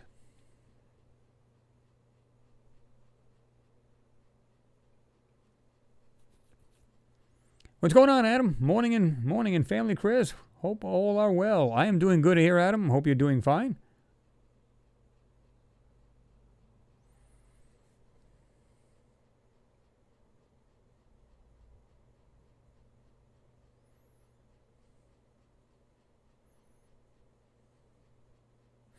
Michael Starkey said that's exactly what happened on the small scale. Computers, silicone chips, fiber optics all popped up all of a sudden after 2 years, or 2,000 years, I'm sorry, of just basic, mechanical tech. ET tech, we reverse engineered. Well, that's what they're saying as far as the Roswell crash, right? They were saying we got fiber optics from them, and there's several other things, right? That would not surprise me, not in the least bit. And if that's the case, that's awesome. That's how we jump leaps and bounds. And all these little steps, now, you can always try to make better. That's what man does. Whatever we have, we try to get better. Perfect example, the car. Again, we had, I think it was 1894, roughly around, you guys can correct me, 1896, where they had the first electric car. Now, it was nothing like we have today. Now, I want you to bounce up to here where Elon Musk is coming out with the Tesla, the Roadster. 1.9 seconds, 0 to 60. And some people are saying 1.1 seconds. It's got some kind of weird cold engine fusion BS crap going on, some kind of weird thing. And some guy had done a video about it. It's kind of slowing down and taking off. Of course, they did animate like a little engine coming out, like a little thruster. They call it something, cold air thruster or some weird thing they call it. But regardless, let's forget about all that. 1.9 seconds, that's insane. We're always trying to press the envelope. So if you get one thing, you're going to try to make better. It's like in your house. You go, well, I got a nice refrigerator, but I like to get something more efficient, something brand new, and that's what you do. You move up the new technology. I'm always doing that to my house. Like, if I get something nice Bluetooth stereo, and I'm talking about something goofy, I'm talking about something nice, tubes and stuff like that, with an tube amplifier and nice speakers, and you go, okay, but I want to get something better. So you make something better and you sell that off. These guys are always improving on it. They're building, more technically advanced, whatever it may be. And, before you know it, we're just like, boom, right through the roof, right?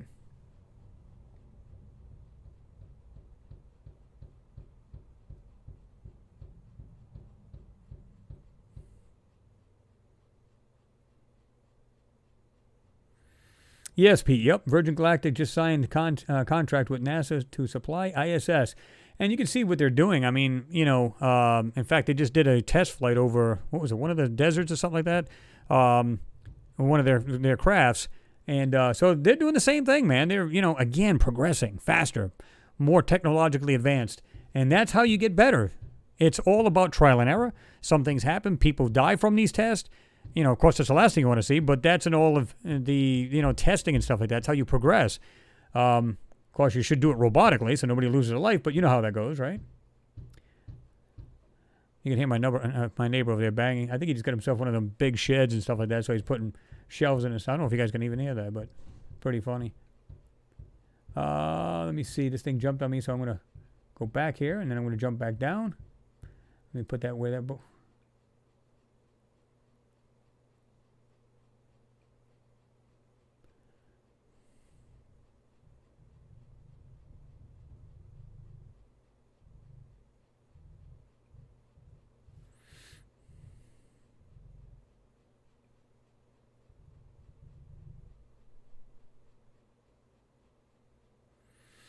Well, I mean, I'm not sure what you mean by that comment, Noodles. He said, haha, Anunnaki. Well, I mean, that's the stories, right? Now, I don't know if I'd call them 100% true, but they did know things that, even scientists now are still trying to catch up to, like the size of the planets, how many planets, so on and so forth. So they were pretty smart about what they were doing. Now, whether you take that all, 100%, I don't know if I do, because I'd never take anything 100%, but the way I look at it is like there is some truth to some of the stuff they wrote.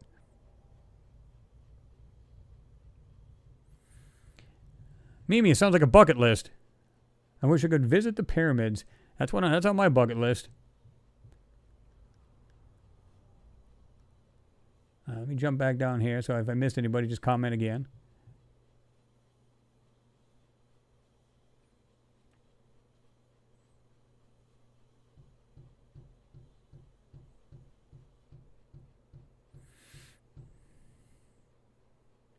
I mean, Watcher says, hi, Chris. Hi, all.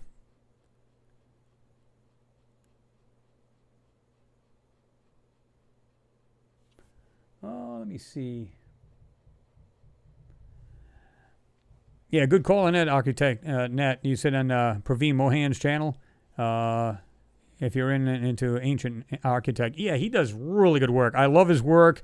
Takes you to these sites like Angkor Wat's, all different places in India.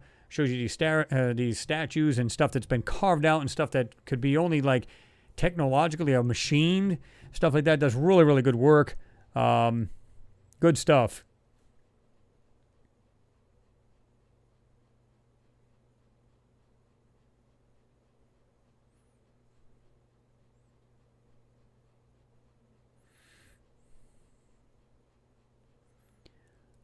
$369, you say I do not come in as often as I would like. Hey, come in any time, man. You know, like I said, we welcome any good people in here, and, you know, that's the way we like to do it, you know?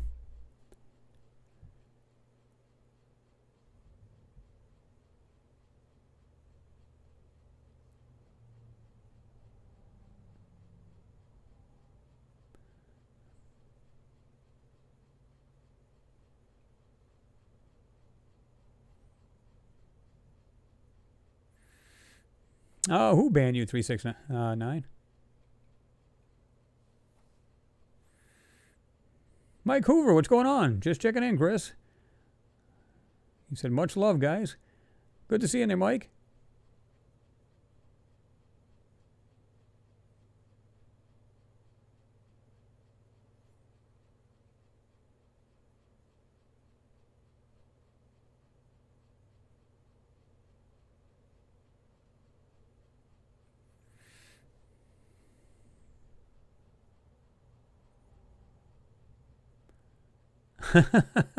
Sounds like me, William. I'm a tightwad too. You said I'm not on top of the new tech. I usually wait for the price to drop or get it used. I'm cheap.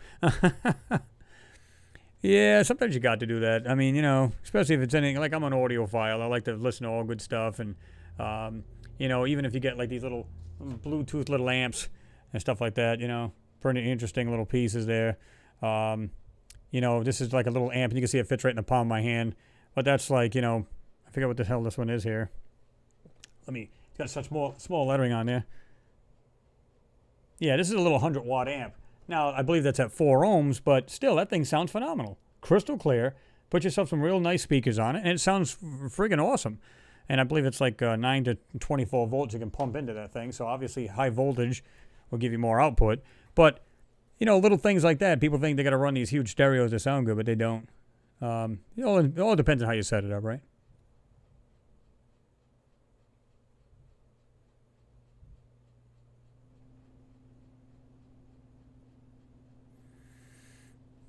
Yeah, Pete, you're right. Elon wants A1 chip.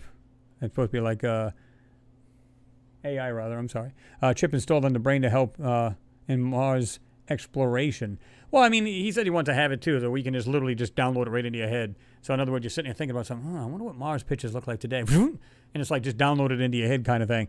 That's a ways off, but we'll see, right?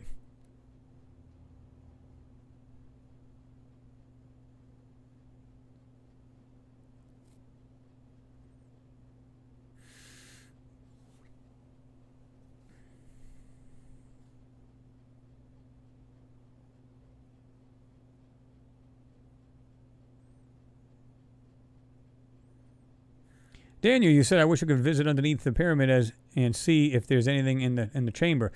Well, it's not just that. I mean, they're finding huge caverns and rooms underneath the actual Sphinx, right? So between that, again, they're using a lidar and definitely regular radar imaging and stuff like that, and they can see these things. They're under the ground, and this is what Thoth was talking about in his writings, and yet now they're finding it. So sometimes ancient writings are not BS. They're actually pretty good. Now, again, you just don't know. You got to kind of try to discern what's true and what's crap, and that's what it's all about. It's kind of like the Mars photos. You got to determine, okay, what's real and what's crap here. So, yeah.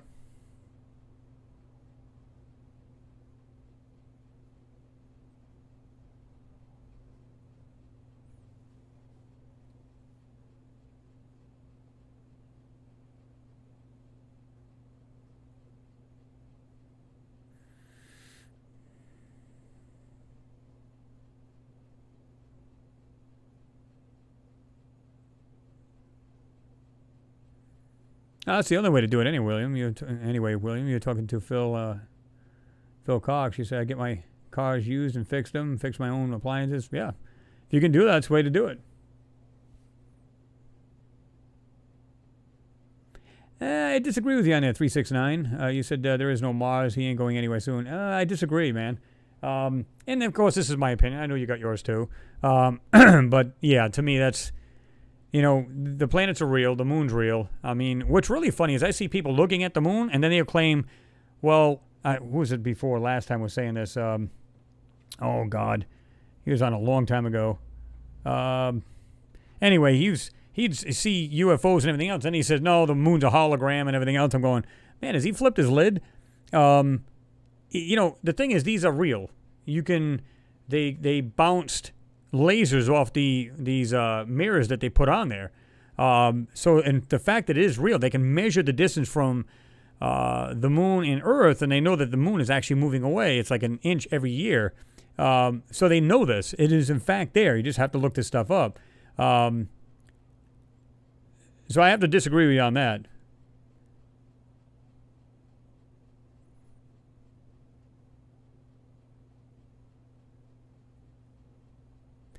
Jason McVeigh, I agree with you. I'd love to go there too. Pumapunku would be neat to visit. Actually touch these precisely cut stones. And keep in mind, those are what? How many years old?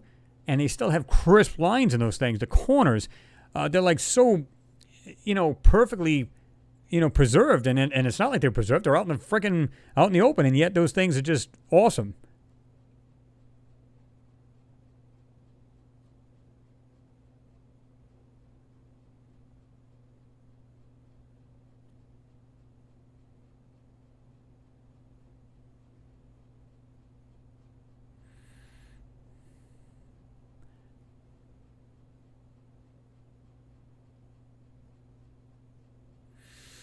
Mars Times, you said, do you think that the Martians use their nuclear capabilities for good too? Or do you think that they destroyed themselves soon after they discovered it? No, I don't think they would have destroyed themselves right off the bat. We don't even know if it's something was, it was an accident. Or they were warring with each other or some other planet. I mean, it's all speculation. We don't know. But whatever happened, there was 2 large explosions. We know that. And I don't know if it was the MAVEN or the MRO, these orbiters went into, I think it was the MRO, went into the low orbit of Mars and could actually sniff this out. So they could see the radiation in the atmosphere still to this day. And yet they seen it in 1941, seen these 2 flashes in the atmosphere itself. It wasn't the ground. It wasn't on the ground explosions, midair. So whatever it was that did that, who knows?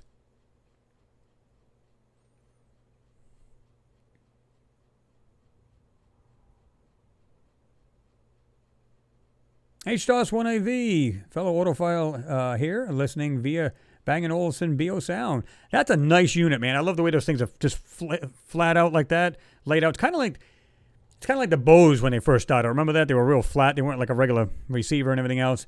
Those things are nice, the Bang & Olufsen. You can't find any really good ones anymore. They've been used and abused and trashed and every other darn thing. Sucks.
I'm not sure, Mimi. I remember hearing about that too. You said, what happened to China's plan to build an artificial moon? Yeah, I thought that was kind of silly if you think about it, right? I forget exactly the reason why they want to do that. I don't know if it's like a natural sunlight, almost like its own sun, only it was as an actual moon instead. I don't know.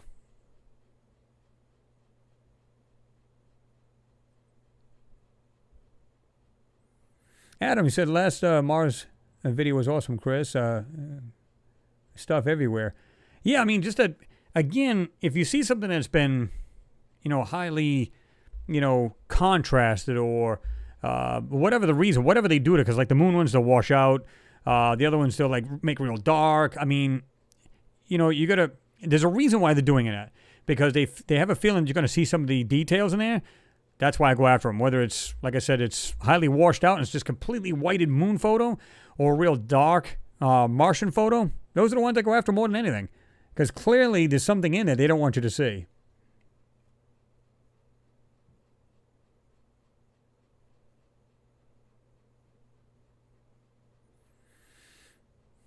Archetype Mac, you said, now that we are tuned in, you ought to have a different background.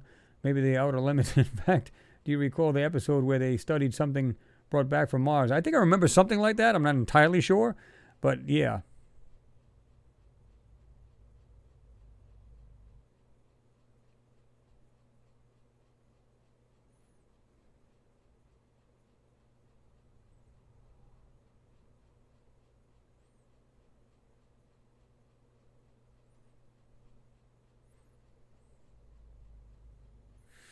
What's going on, Loki? You said, hi, Chris. First time on the show. Well, good to see you in there, Loki.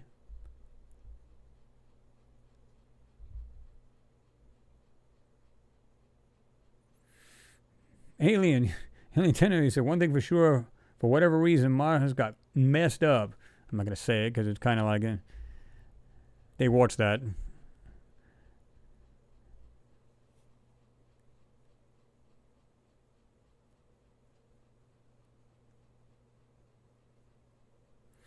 Yeah, let me see here. Let's drop this here. Now, this is the video I was talking about. In fact, Darren Duty said, hey, Chris, check this one out, how to generate and scatter rock in Blender. Now, what they're talking about is you can see how they literally make this. Let me show you the rocks they do, right? It's right here. You can literally make rocks, right? And then put the texture in them. In fact, I'm going to make this full screen right here. Right? And then they go on to say, okay, we're going to make, now that we got 3 different rocks, and you can see it again where they did it without the texture, we're going to make a ground here. And you can see right there, they're doing it. Right? So they're making this themselves. Now, the reason why I believe this is what they're doing, meaning NASA, but instead of doing an actual whole photo, they're doing an overlay over the things. And this is the reason why we can see things peeking out of the ground. Now, when you see this at the end, look at this. You can change it up to whatever you want. So you can see these guys are really, really good at Photoshop and other different, this is Blender, but you can see what they've done here. And, these guys are really good at what they do. So at the end of the day, you get something that looks so darn realistic. You can see where they're like putting in the rocks wherever they want them. And this is what it comes out looking like, guys. There you go. And if you look at it, look at the rock like on the lower right side here, right? Look at that. That's crazy. It looks realistic, but it has that same substance and that texture like a lot of the photos we see in, what do you call it, in the Martian photos. Imagine that. So my thinking is they're using something similar to this, and they're probably a lot better at it, even though this guy is really proficient at it. But they do that, and what they have is this overlay. And this is the reason why you can see peaks of things sticking out here, here, and here. In other words, they don't exactly cover every single thing. Maybe they make mistakes. Who the hell knows, right? But that's pretty much it, right?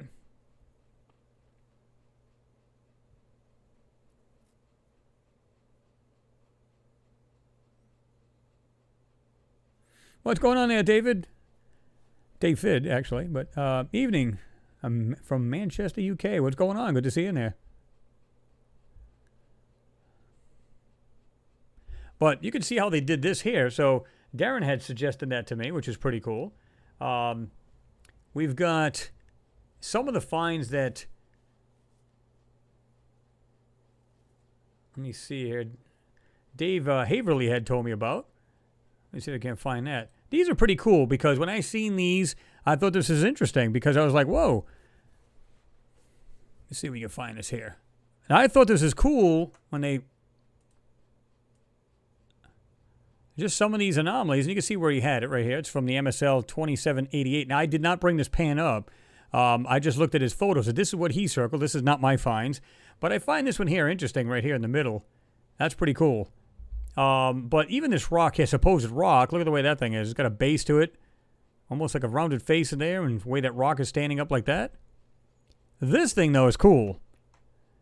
It almost looks like it has some kind of weird little piece sticking out right there. And look at the way that thing is formed. That looks like it's intelligently made. Just saying. This here appears to have some kind of shadow, but you can see the white behind it.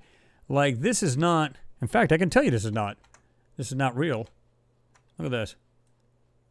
Right there, you can see this white rock or whatever is going like this in behind this piece.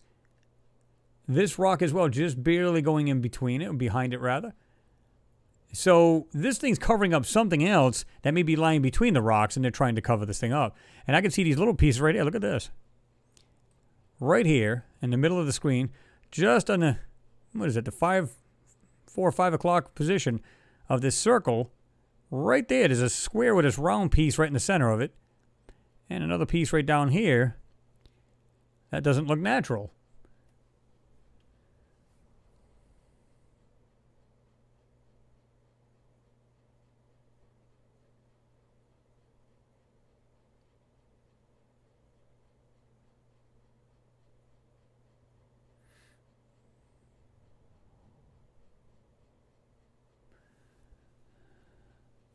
What's going on, Andy? You said hi from Canada. What's going on?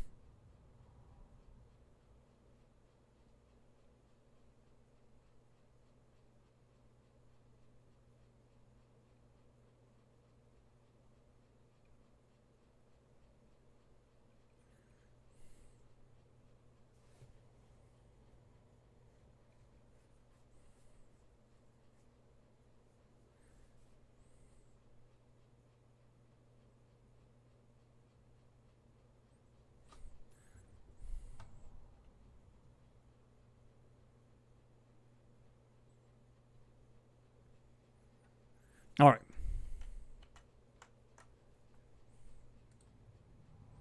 Back out of that. This is what he was talking about, too. He called this the finger spinner. Remember those things you just sit there and mess around with? This was interesting. Again, this is not my find. This is Dave Havery's. Check that out.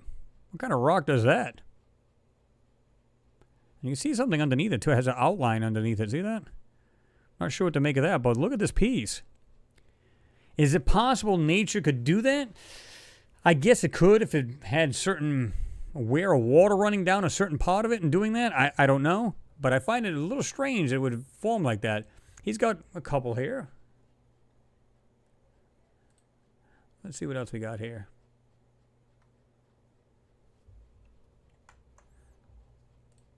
All right.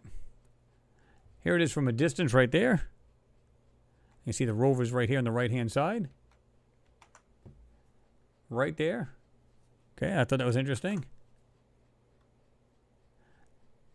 He called this Kermit because of the way this rock is shaped. Almost like his head, and he's got the 2 eyes. See that? And he was pointing out the fake sand right here. You can see that. It's like really blurred out. And you can see right there, completely taking out what was laying right there.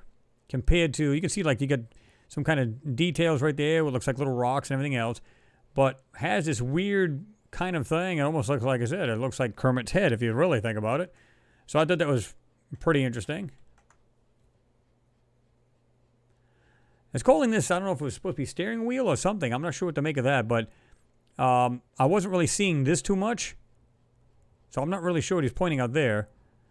And then he's got this right here. It says it's something shiny, and it's right between these rocks. But when you look at these rocks, check this out. Look at all these other fine little pieces laying right here next to it. What looks like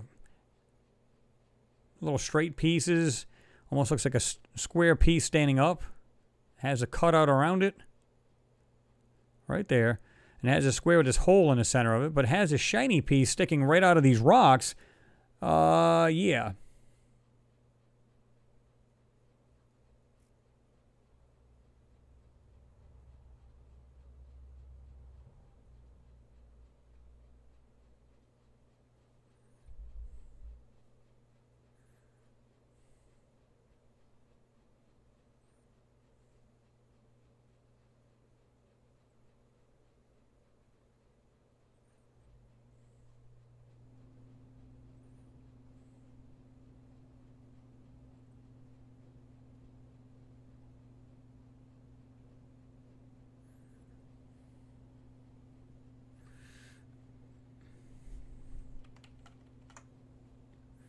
Still don't know what you were talking about there. 369.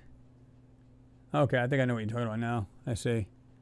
Because I was asking you before who banned you there. But okay, I see it now. Alien Dental cut and paste Sahara Desert. Alright. That was the end of that one, I think. This is pretty cool. They call it stone beams. Now, what I found interesting about this is that you got this piece here, and you got this hole right there in the center of it. See the center right there? It's got some kind of weird hole or some kind of... This, to me, is not real, and I'll tell you why. You can see how it's, like, blurred, and it doesn't look natural at all. Like, you can look at these other rocks. They're not exactly the cleanest rocks here either as far as detail and clarity. But that, you can clearly... Whoop, my bad. But there, it just looks like it's drawn. You can see that's drawn. It's some kind of CGI or whatever. So I don't know if they drew over that to make it look like a rock, and it's something that is actually intelligently made. Don't know. This piece here is a weird shaped rock, and you can see what looks like this tan rock right here. I'll try to put it almost in the middle there, if we can. Right there has this weird color, and that could be just a flat rock, right? But yeah, you got this small piece right here between the arrow piece. You see right there's something sticking right out of this other flat piece. But you got to pay attention because a lot of these things are colored the same color or pretty darn close, right? I mean, how many different colors do you see here? There's some grays, but most of it's yellow or just brown. And you can see where they've really taken out a lot of this, whatever this ground is right here. It's spot blurring and everything else.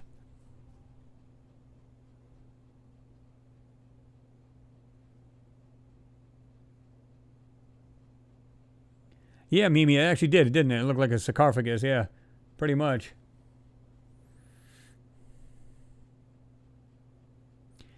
Robert Orr, I don't know. I mean, it's hard to tell, right? He said, well, your question was, so did we rob Mars of their creations and inventions in ancient past and thought we would get away with it?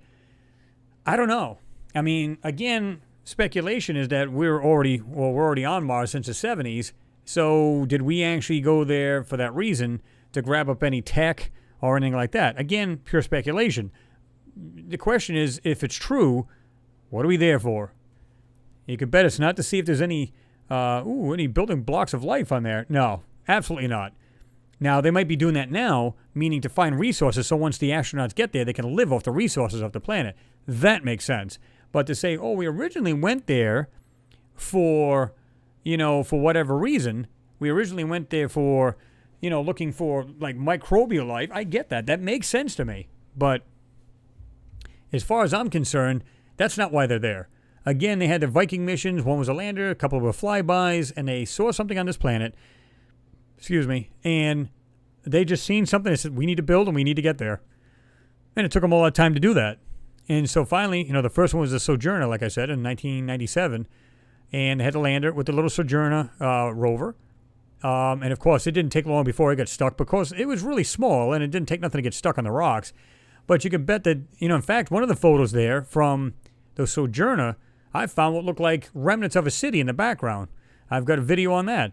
And then we've got, in 2004, we had the sister rovers, the Opportunity and the Spirit, went there in 2004. And I think one was like a month away from each other. They were apart. And of course, in 2012, we had the Curiosity.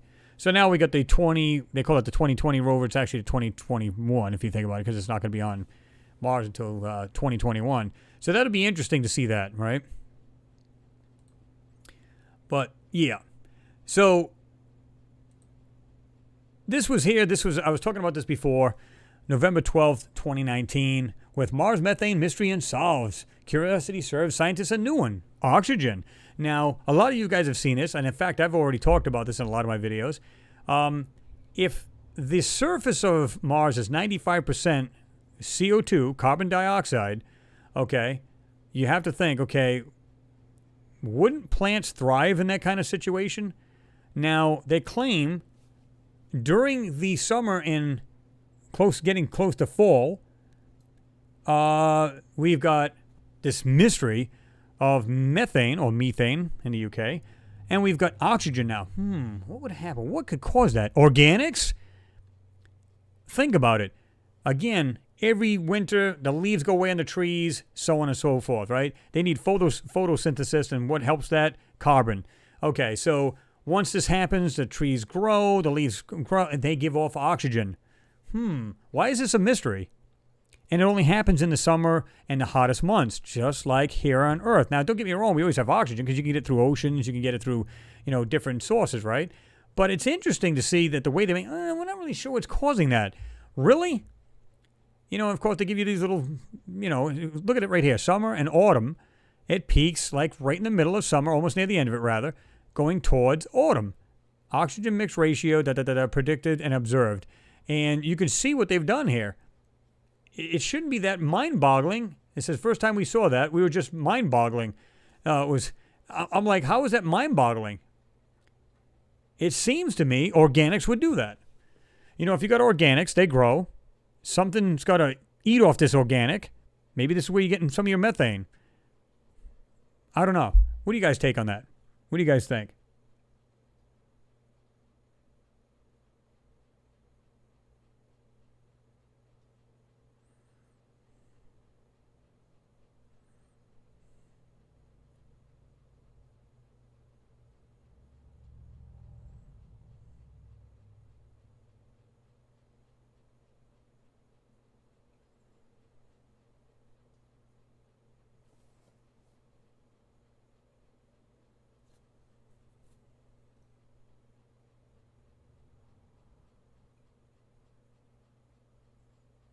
Yeah, HDOT's right, like you said, seasonal methane plumes, no volcanoes. So now they did have one volcano. Remember they had the, I'm not even going to remember the name of them, but there's one large one, of course, and then, of course, you get the three. The one of them supposedly erupted and started giving off this plume, all right, of smoke. Okay, never heard another thing about it. And the funny thing about it, when I seen that photo, I brought the brightness way, way down, and you can see what looks like a square, not at the actual volcano, but down the actual base of it, and a little bit of distance away from it, there was a nice bright square there, like something exploded. It didn't look like a volcano. And again, I couldn't only speculate about that. But whatever this thing was, it was not the volcano. So I don't know what's up with that and what happened there, right? Oxygen and methane can be produced by biological from microbes, for instance, and biotically from chemistry related to water and rocks. Really. Scientists are considering all options, although they don't have any convincing evidence of biological activity on Mars. Curiosity doesn't have instruments that can definitively say whether the source of the methane or oxygen on Mars is biological or geological. Scientists expect the biological explanations are more likely and are working diligently to fully understand them. Again, they're always straying away from nothing alive. They're doing everything they can to try to just, well, not disprove it, but not admit to it, right? So, yeah. We have not been able to come up with one process yet that produces the amount of oxygen we need, but we think it has to be something on the surface soil that changes seasonally because there aren't enough available oxygen atoms in the atmosphere to create the behavior we see. So they're even dumbfounded by this, but I'm going, are they really? Or do they really know what's really going on? And they said, So, I don't know.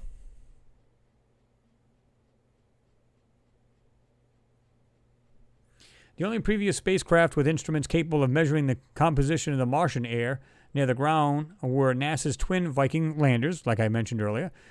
which arrived on the planet in 1976. The Viking experiments covered only a few Martian days, though, so they couldn't reveal seasonal patterns of the different gases. The new SAM measurements are the first to do so. The SAM team will continue to measure atmospheric gases so scientists can gather more detailed data throughout each season. In the meantime, Trainer and her team hope that the other Mars experts will work to solve the oxygen mystery. This is the first time we were seeing the interesting behavior over multiple years. We don't totally understand it. But, I mean, again, they see this every summer. So you got like this, the summer months and autumn. They see this every season. Why is this, like, hard to understand?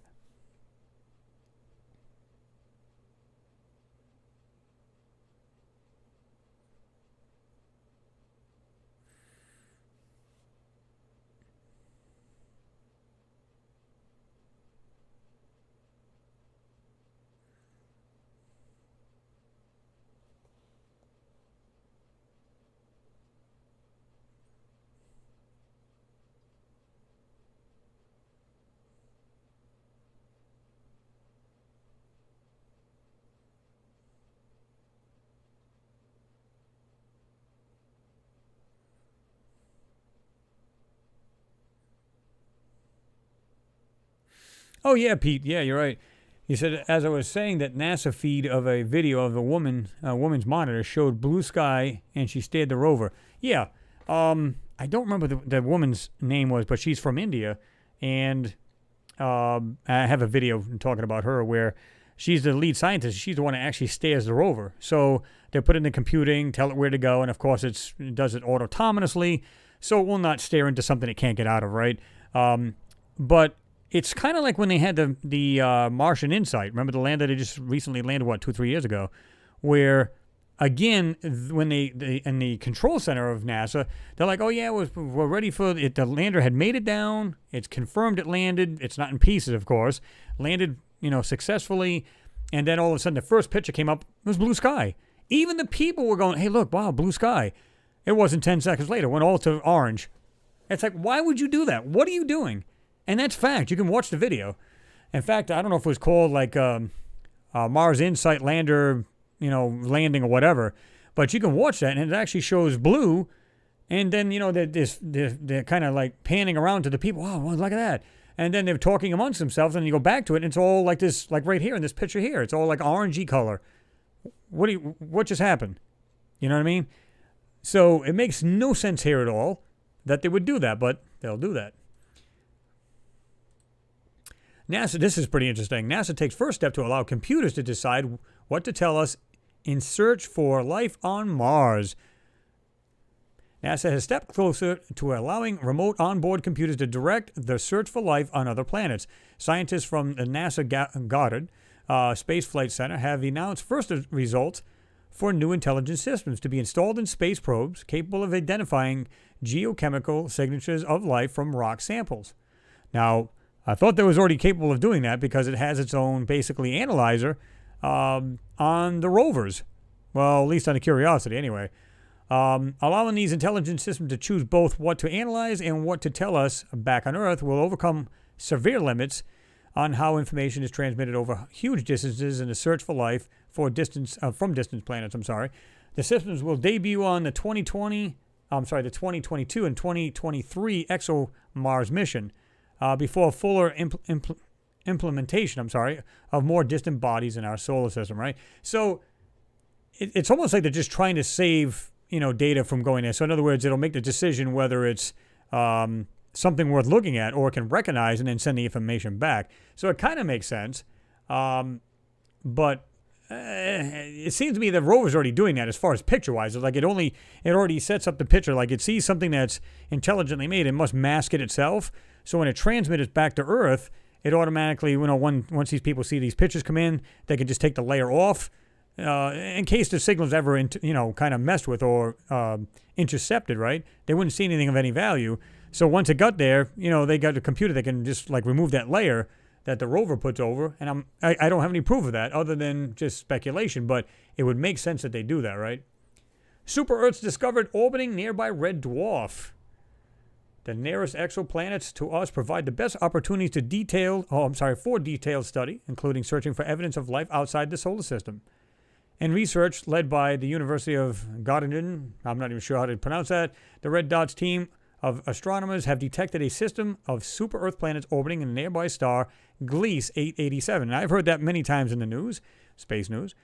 The brightest red dwarf star in the sky. Super-Earths are planets which have mass higher than Earth's, but substantially below those of local ice giants Uranus and Neptune. The newly discovered super-Earths lie close to the red dwarf's habitable zone, where water can exist in liquid form and could be rocky worlds. The results were published in the journal Science. And I'm not even surprised, man. I mean, if you're finding these, what's the chance of life being on these planets? What do you guys think? Nil? Or if they're in, like I said, if they're in the Goldilocks zone or the habitable zone, call it what you want. Not too hot, not too cold, right? Then it's just like here on Earth. It's got to have some kind of life. And it doesn't have to be, like I said, a person there. It just has to be life. And I find it hard to believe out of all the planets in our only solar system, that's all they found, was nothing. Well, they could be on this moon, or they could be maybe on this planet. We don't know. I find it hard to believe they send orbiters and landers just about every friggin' planet, and whether they did a flyby, an orbit, or something, and yet they can't distinguish whether there's life on these planets. I just find it hard to believe.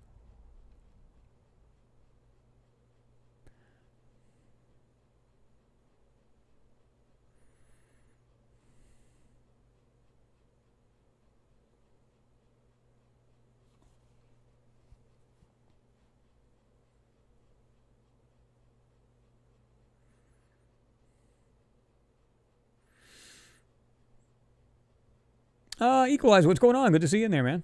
Just see you just popped in there.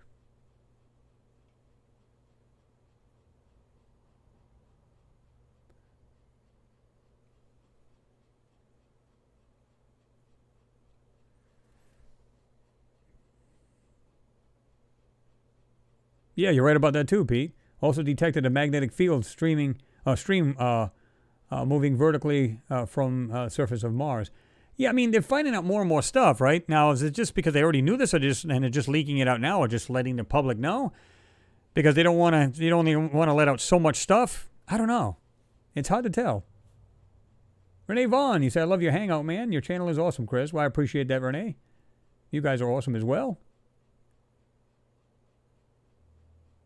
Yeah, exactly, William. That's exactly what it comes down to. William Johnson says life is more active in warmer seasons. Even we are, for crying out loud. I mean, we don't go outside, But I think a lot of thank you, Archetype Net. Yeah, you were talking about the Olympus Mons, which is the largest volcano. I drew a blank on that, in the actual solar system. And of course, you had the other three, which is, if you look at the picture, the way they got it, it's like southeast of that, or east and southeast. The other three volcanoes. So one of them on the very bottom, and I don't remember their names off the top of my head. Maybe you can find out too. That's the one that supposedly had this plume coming out of it, like it started to erupt. And I'm thinking, interesting. At first I thought maybe if this thing erupted enough and put enough gases in the air, and of course can make the planet warmer, so on and so forth. But if it blocks out the sun, that's too much, and it becomes a problem for the planet. So it's got to be just enough. And this is what their debate is as far as them wanting to nuke Mars. I don't think they want to nuke it to make it warmer. I think they want to nuke it because of whatever's left over on the planet. And once they get there, they don't want people to see what's there.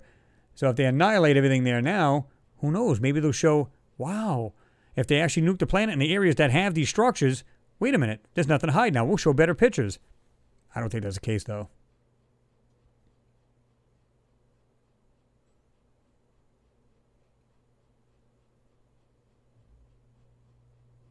Alien Tenno. Breaking news. Earth's ozone has a huge hole. Oh, wait. That was so 90s. Yeah, because now that's actually cured itself. It's pretty much healed since this pandemic. Remember they had everybody stay in the house? Well, it's pretty much taken it. It's, basically healed itself. It's no longer a hole.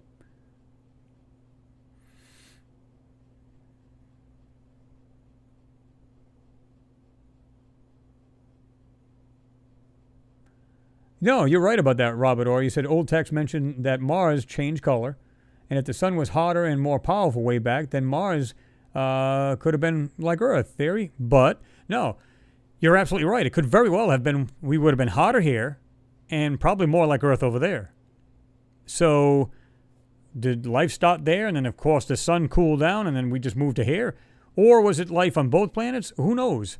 It's just, pure guesses. That's all we can do.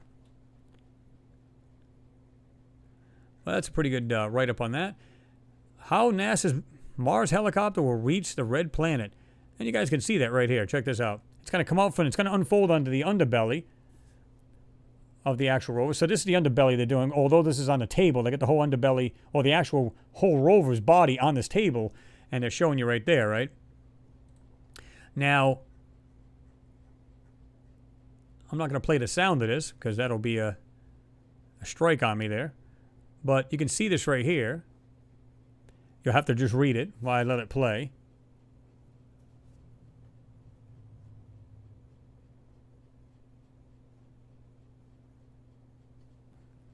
Go ahead and get rid of my mug here.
But you guys get the idea. That's pretty cool. Now, somebody had just asked, don't you need air to have that kind of lift? Yeah, absolutely. But they've got the blades going, I think, 8 to 8 or 9,000 RPMs. And the propellers are pretty large for the body of it, too. So it does have lift. And they've actually had a test center where they can test this thing. They had like they simulated the actual atmosphere or the pressure on Mars, and they've got it to lift off. Because they had experiments where they tried to get it to lift off, and it would not lift off. So, pretty interesting.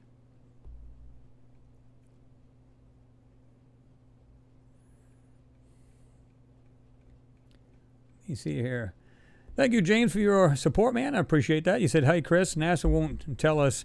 Said he's telling us lies. Do you really think their computers will be left tell any truth?"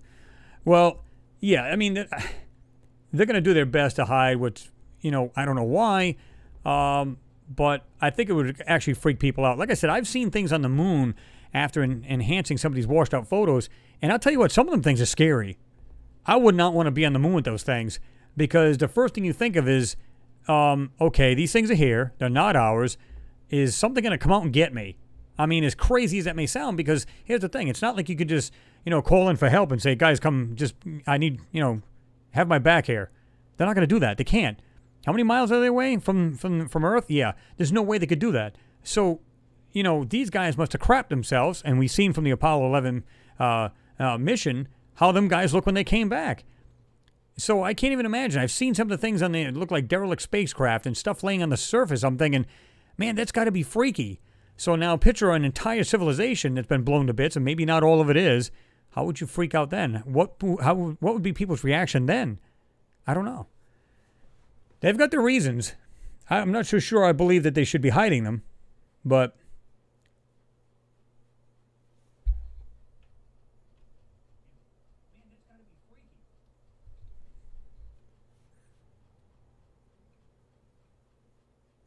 again, James, thank you for your support.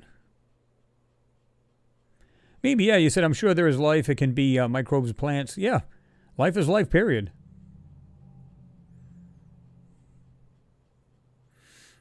H. Doss, he said super Earths would have massive gravity levels, probably very small life forms. And regardless, life is life, right? So like I said, it could be anything creeping around, swimming, flying, could be anything. It's still life. Can you just imagine if they said, oh, by the way, we had a probe there, landed, took some pictures, and just some weird insect flies by the camera. Would that freak anybody out? You'd be like, to me, I'd be like, oh my God, that's cool. There's another life form somewhere else. But then people are going to jump to conclusions, and you can't blame them. If there's something swimming, flying, and crawling around, would it be what else is on that planet? Is it something they're showing us, or is that all that's on the planet? Could very well be. To me, I think it'd be great if they actually showed the people this.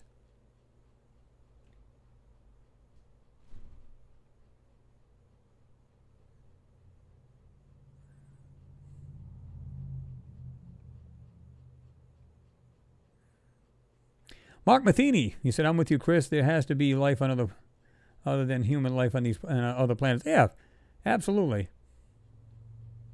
You guys, thanks for the mocking, guys. Appreciate it.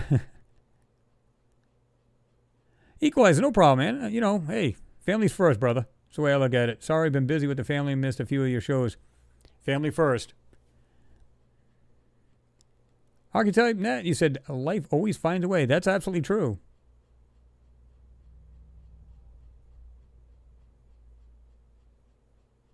Yeah, there you go, James. Forgot who sings that, but yeah. Life is life. La la na na na.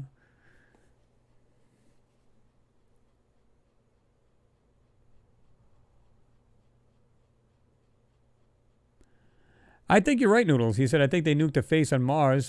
Place your bets. I totally agree with you. Because, again, you go from what looks like really intelligent, crisp, black and white photo, although low res. The Viking, I believe it was, took the photo of it, and it looked so realistic. Now, I believe there's more to it, because I did a video on that, and there's much more to that face on Mars if you get real close to the base of it and everything else. There's much more to it. But then, again, they come out with years later, it's just a trick of shadows. We decided to have the orbiter go back around. Now that we have orbiters and everything else, we took a better look, and it just happened to be, lights and shadows. This is what it really looks like. And it couldn't be more farther from real. It looks so CGI. Are you with me on that, Noodles, or am I just, not seeing that clearly? It so looks CGI.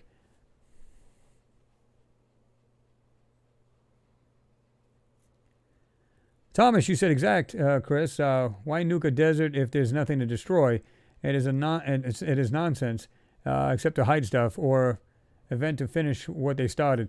And that's what I believe, too. I mean, I think there's some kind of something going on where they think, listen, once we get up there and we want to show better pictures, because this is supposed to be a better rover, better, larger photos, HD, we need to show these things. And so we can still get our funding and stuff like that from our governments and everything else. We need to actually show better. So we're going to have to go in an area where there's none of this, or because that's the only way they're going to have to show these real pristine photos, right? Which is really going to be hard to do, because if you think about it, we had HD photos, even though we had supposed to be 1080p back then on the 2012 rover, on the Curiosity. Supposed to do HD photos as well as videos. Never seen any of it. Now, you can see really good pristine photos from the high-res camera on board the MRO, but you don't see the 4-foot swath that they claim this thing can zoom into either. It shows the rover and it shows the speck on the ground. There's the rover, by the way. Why not zoom in? Because they're afraid you're going to see what's around the rover, and they just don't want to do that. At least that's my opinion. I'm not saying everybody has to follow that, but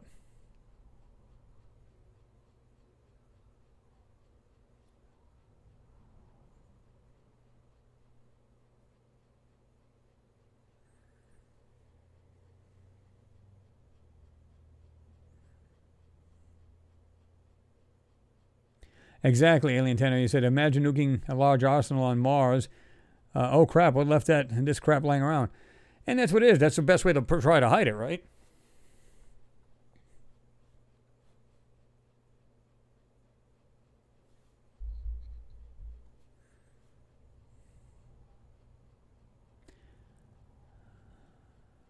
Colleen Barnes, thank you very much for your support. I do appreciate it. Much love to you. Mimi Reacts looks like Leonardo da Vinci's helicopter. There you go, right? Well, I mean, the idea is more lift than the weight of the body, so it makes sense. It's kind of like if you're building a race car, you want more power to weight ratio, so therefore you can get it to move faster and perform better and all that other good stuff, right? Marcus, there you are. Marcus Maximus, hello to all from Spain. Great to be back here with Chris in chat.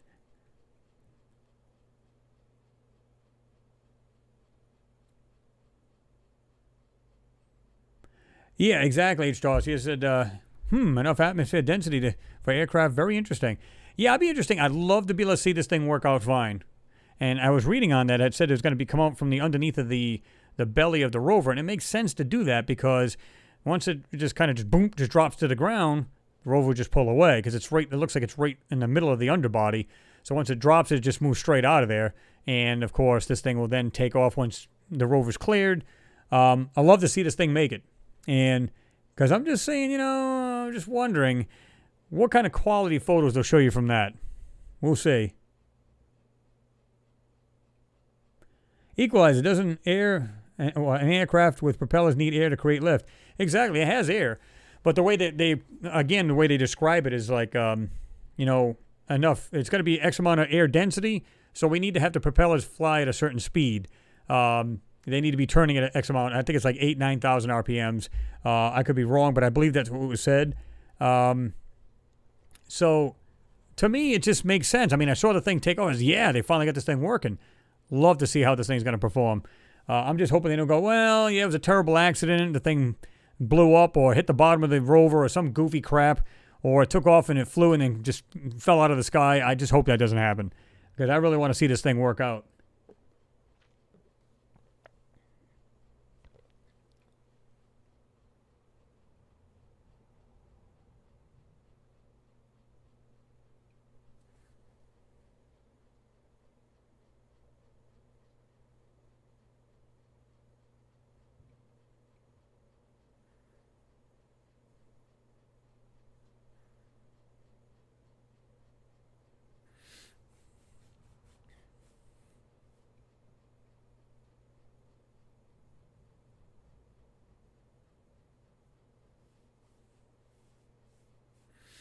Robert Harbor, you said, yes, they can drop rocks or dirt over the images in spots to cover something up, but it's probably better done in Photoshop. The rocks could have been created with CGI software, though. Oh, absolutely they have. They have rock mimicking software.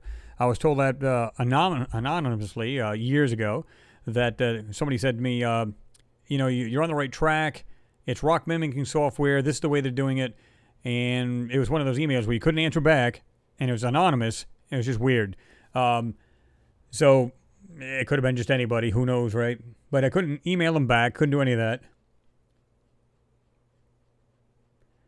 James, you said, Chris, man, it's a frightening experience, I'm sure, as I get excited about what we see in your work every week.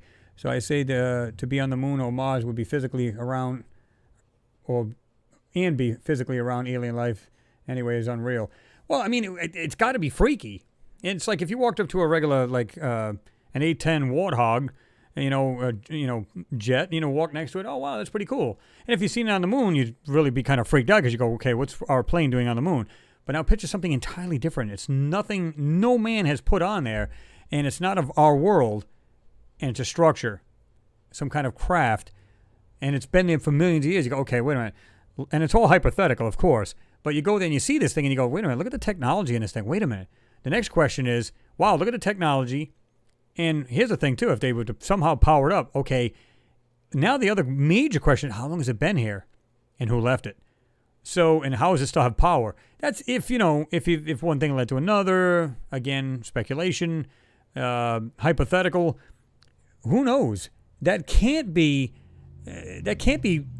like calming to you. It has to freak you out somehow.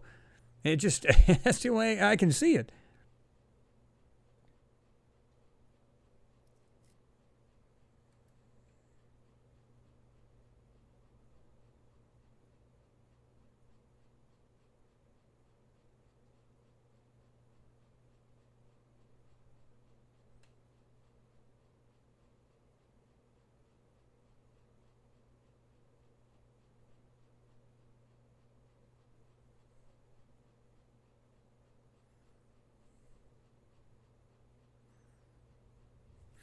Equalize. He said the helicopter flying on Mars is much like a helicopter flying on Earth, except for the course, of the slight differences that the other planet has third less gravity and 99% less air.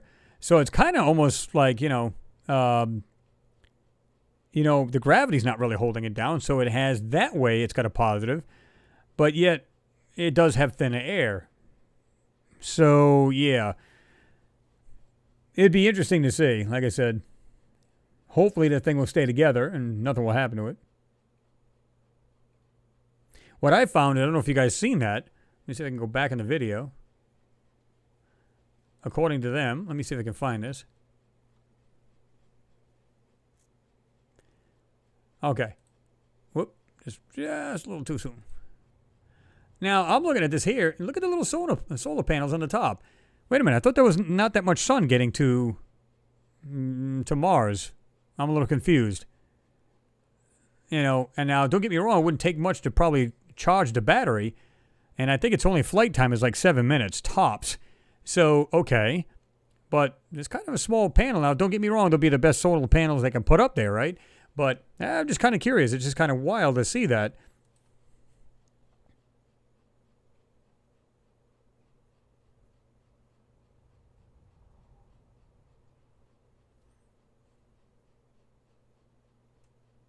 Yeah, exactly, Marcus. Potato HD cameras.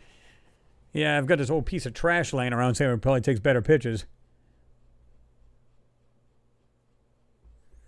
Hey, I am Merkin. I didn't see you creeping there. Quickly, someone send NASA a really good full HD 23 megapixel GoPro before they put that 1969 box camera on the helicopter.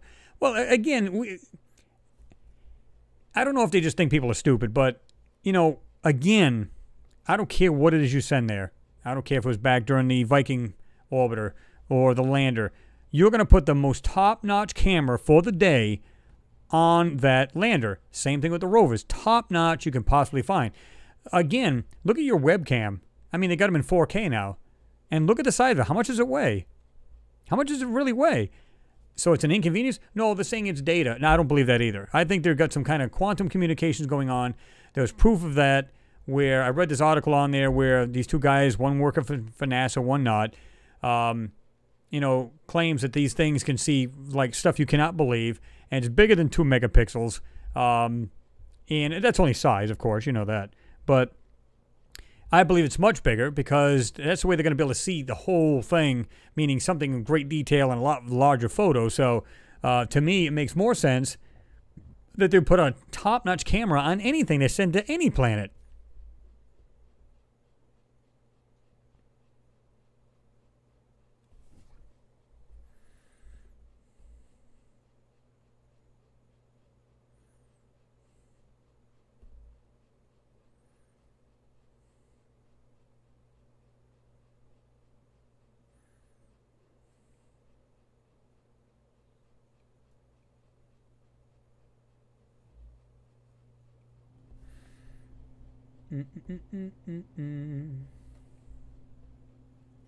Was Phil Cox taken off?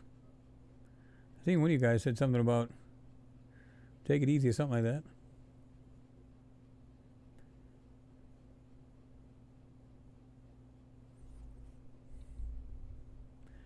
Yeah, Pete, you're right. That's a good question. You said, think about it kind of thing. You said, it'll be okay on the Martian winds.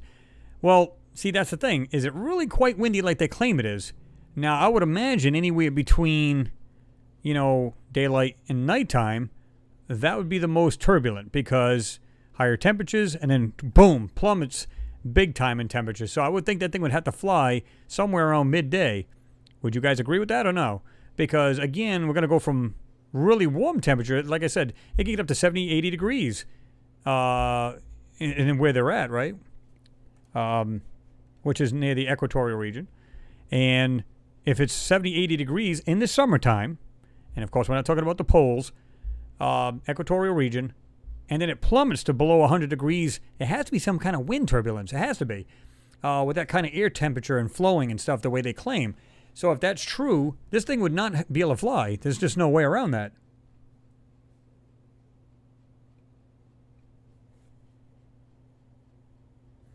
All right, yeah, Phil Cox, good to see you in there, man. You take care and keep up the good videos, by the way. He said, see you all next week. It's 12:33, I guess, here, and I'm off in my garden to set up my scope and film some planets. Take care, everyone.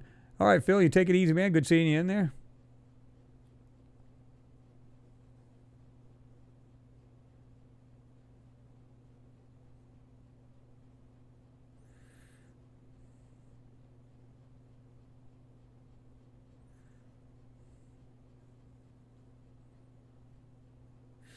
James Cragen, you said, Chris, the program called Aliens and Presidents speak about Bush Sr. as the president that would have had the most specific and detailed information about ETs on Earth and so on. What do you think?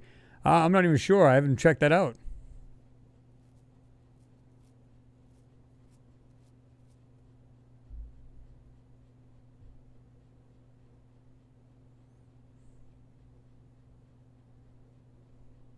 Exactly, Noodle. Sandstorms conditions, would be the issue. And that's what I'm thinking. It would have to be somewhere in mid-afternoon where I would think the winds would be most calmest to be able to fly.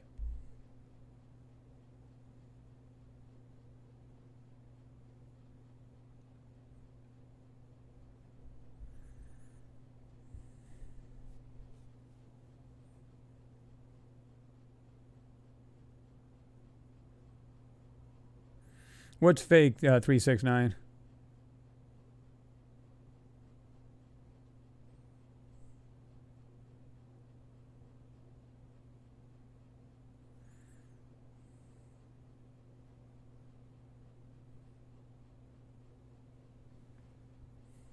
And don't forget Archetype Net. They also have the direct, antennas on the rover itself. It goes by the S-band, and it transmits directly to Earth, which is really mind-boggling because they said that those would go directly to Earth, to the DSN, the Deep Space Network, and to like 3 or 4 specific computers there. And, of course, once these are put on a hard drive, downloaded onto a hard drive, these people would look at them, and then they're erased.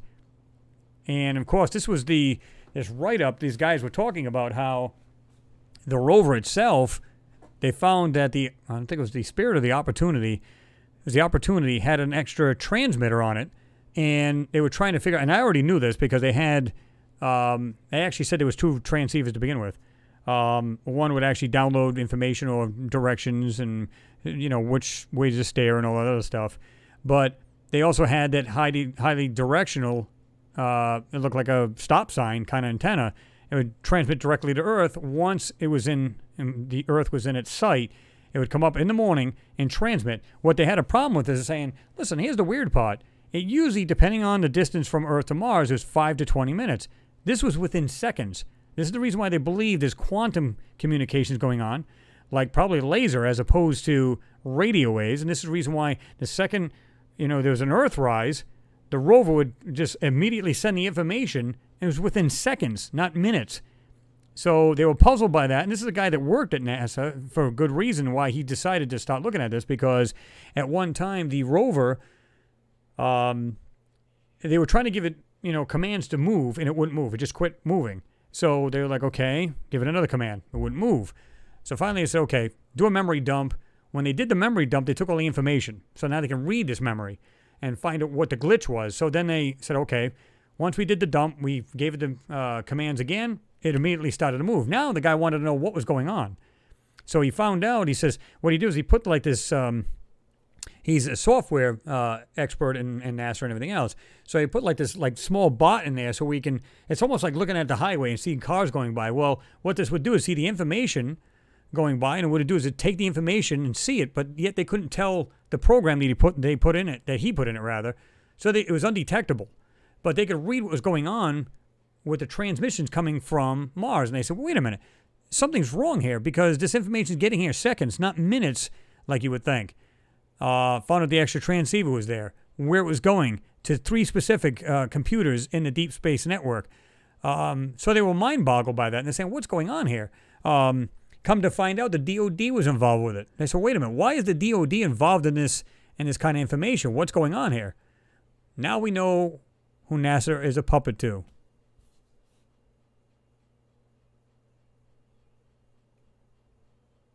Now, light is much faster than radio. Trust me on that. Now, I'm not saying that it could be, depending on, it depends on what they're really using, to be truthful. But light is much faster than radio waves. This is the reason why they're getting these FRBs. And like I said, if they're flashes of light, it's kind of like I said, your fiber optics and your, it's not so much the speed as it is how much information is being carried in that light, right?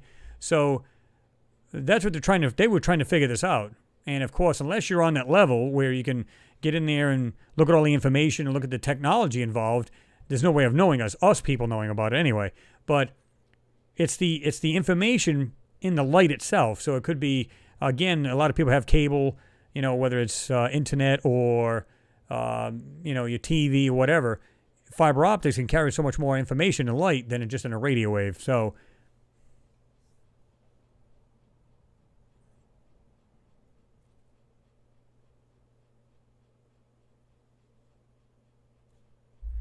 what images are you talking about, 369? I Am Merkin says, well, it will be interesting to see the first photos released and to see if we are all right, washed out blurry crap, or finally good quality pics you can pull apart for anomalies. Yeah, I mean, I'm hoping I'm totally wrong and it's going to be like nice, pristine photos. Come on, guys, let's be honest. You should see a nice, crisp landscape. You shouldn't see nothing. The quality is so crap. Even these PDSs, they're absolute crap. They claim, oh, these are undoctored, these are messed with and stuff. No, sir. These things are absolutely garbage from the word go.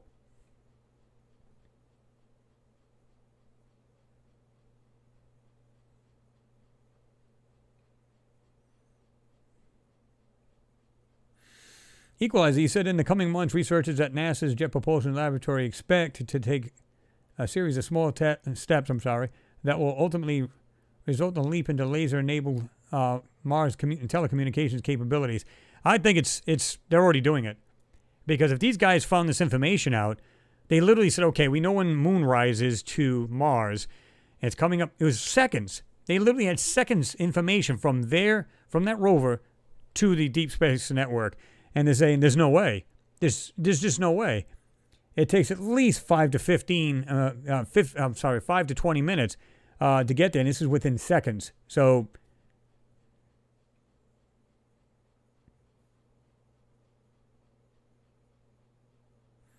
yeah, it's complete crap. I agree with you. 369, you said the pictures are crap. I agree. But again, I think they start off as really pristine photos. And after they overlay, they do their magic, if you will, to it, and they, blot out whatever they don't want you to see, so on and so forth. It becomes a low-res piece of garbage. Or they take the photo, they get the nice pristine one.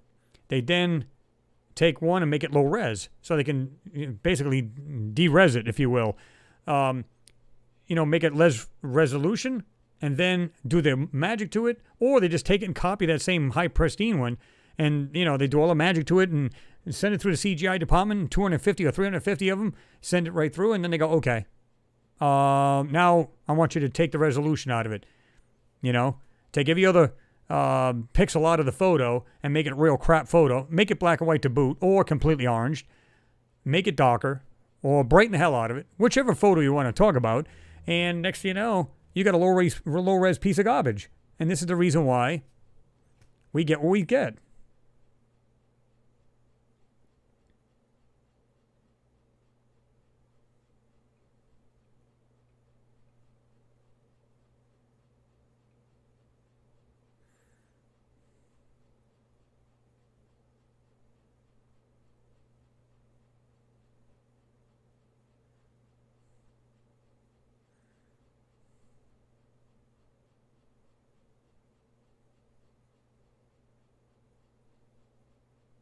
Well, that's what I'm talking about. That's why I was saying, you said light has higher bandwidth, not speed.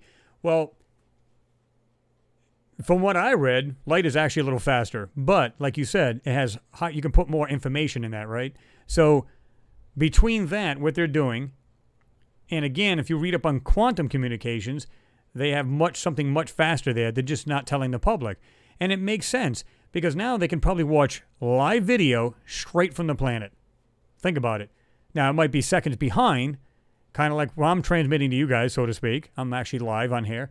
And you're getting it probably, I'm guessing it's like 10 to 15 seconds later. I'm watching what you guys are seeing on my other computer, and I'm doing the live feed from this computer. So that's why I can see the difference in this. But it's the same thing. The only difference is, you got a little bit of lag or delay in the actual signal. But they're seeing the way these guys looked at it and said, wait a minute, something's going on. Even he wasn't even aware of it until he found this out.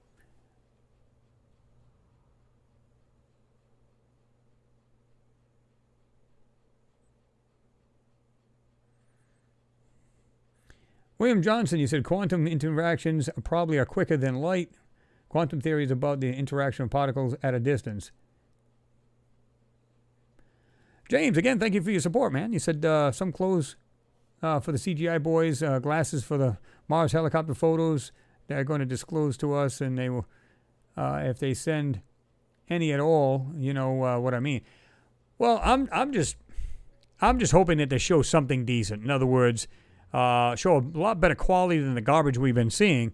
But I'm not holding my breath because, like I said, they've changed texture. I don't know if you guys have seen this. I showed it to you where they had, it was actually one part of a gigapan where it showed the older kind of texture they put on it when they go over something. And now the new texture looks like an actual paintbrush, weird or marker kind of thing going back and forth. It showed like the ridge line or the mountain. It looked like they went back and forth with just paint strokes. I mean, if that's what the new photos are, complete garbage.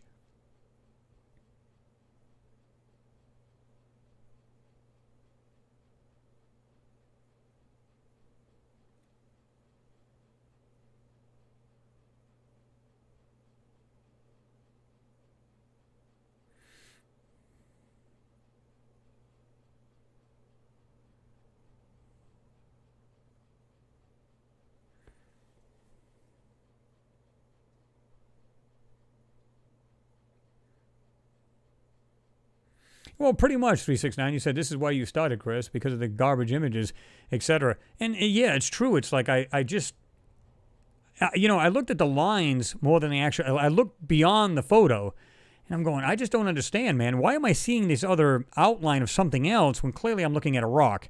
It doesn't make any sense. So it told me that there was some kind of overlay, or they were blurring out parts of this which you can actually burn away and actually see and uncover some of the things that are laying there. It simply makes no sense. You should not be able to do that. A photo is a photo. And, like I said, you could take it with your phone. Some of them have fantastic cameras in them now. And you can take it, and it's like, boom, as raw as it can be. You took it, there it is. And yet, that's not what you see. It just doesn't make any sense at all.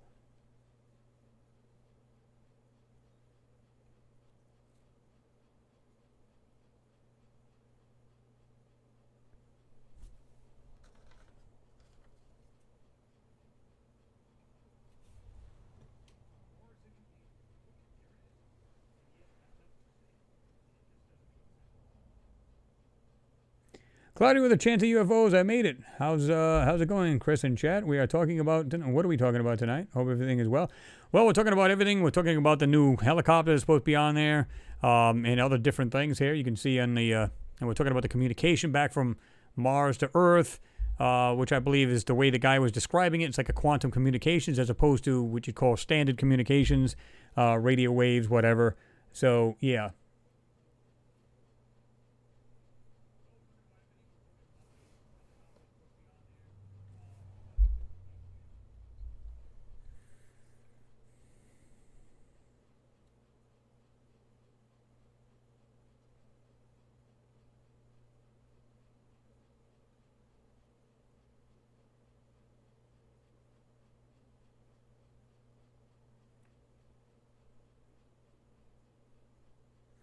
I am Mergen. Have always wondered why we never seen live time delay footage from Mars as the lander has video camera and sound ability. Well, they claim that it doesn't. Like this rover here, or I should say the lander and the rover, is supposed to have actual microphones on it. Supposedly the first one to ever have it. And I've always argued the point was that, you know, if there's a bunch of us sitting around and we wanted to send the very first lander to Mars, the two biggest pieces of equipment would be what? Eyes and ears. And the very best you can put on it. So why hasn't that been done? Sound would take up less bandwidth to upload if it was just a simple audio bite as opposed to video. And it'd be a lot quicker to send to Earth than video. So why don't they at least have eyes and ears on these landers, rovers, so on and so forth? I find it hard to believe that they don't. You're going to inspect any world. Let's not put any eyes or ears on it. What the hell? Let's not do that. They put a camera, which is great because eyes see all, right? But the first thing you do is eyes and ears on anything, lander, rover, whatever it may be. You're going to want to do that. So now they're supposed to be putting one. It's supposed to be, this is what I don't get. It's going to be a microphone on the descent. Okay, so let me get this right. So while it's descending, what are you going to hear? Nothing but air noise? What are you supposed to hear? Unless, of course, once it's on the crane and it's going to lower it, is it going to take the sound from that? But you're still going to have a whole bunch of sound from the actual thrusters from the crane. So what part are they going to descend that you're not going to hear a bunch of either wind noise or rocket noise or something? I don't understand.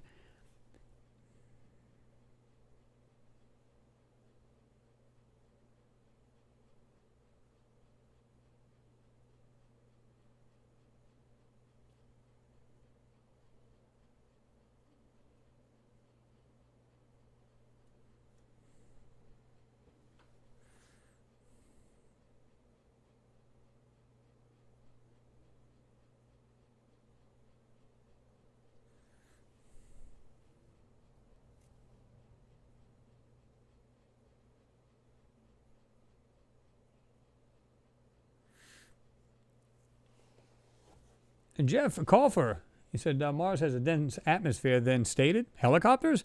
I joke with JPL engineers sometimes working on an oxygen furnace for the next rover. Not sure they need it. Yeah, I don't think they need it at all.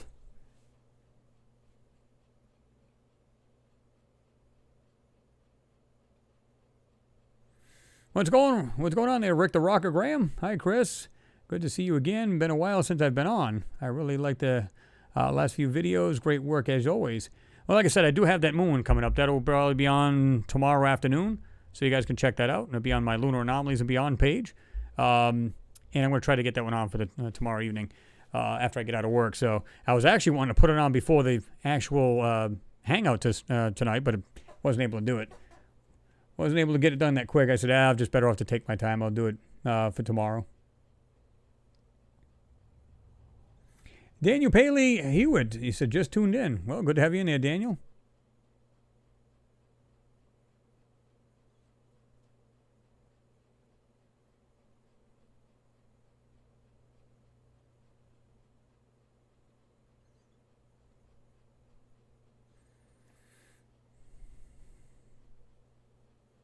Olavi, I'm not sure I'm pronouncing it right. He said, greetings from Finland, Chris. What's going on?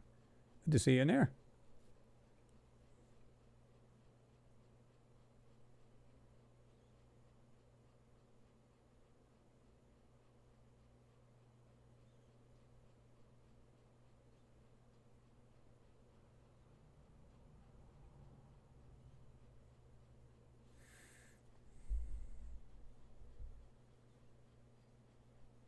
Well, that's what it should be, right? ArchaeoTech, you said 4 megabits per second right now is enough to carry 1024 by 768 video or 30 frames per second right now. Exactly. Where do you see it? We've never seen a video. Now, again, I've done a video on the Opportunity where it had a bunch of photos stitched together and they made them look like a movie, but they were just stitched together in progression and then they just reeled it off kind of like a video. And it wasn't. It was absolute crap.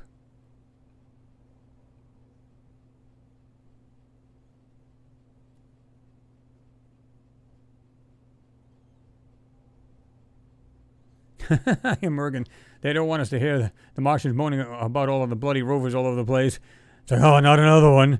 I can just see that now, right?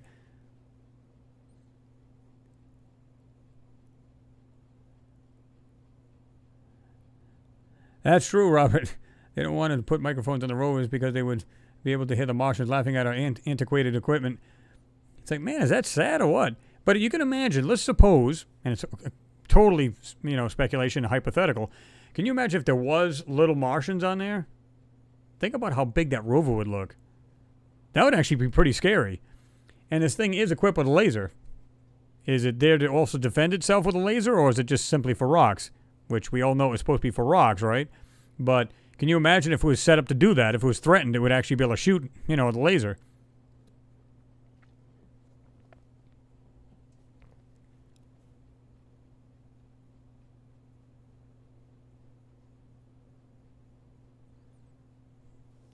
Pete Ferrero, spectrum analyze on copter, possible to determine gas aerosols at higher levels.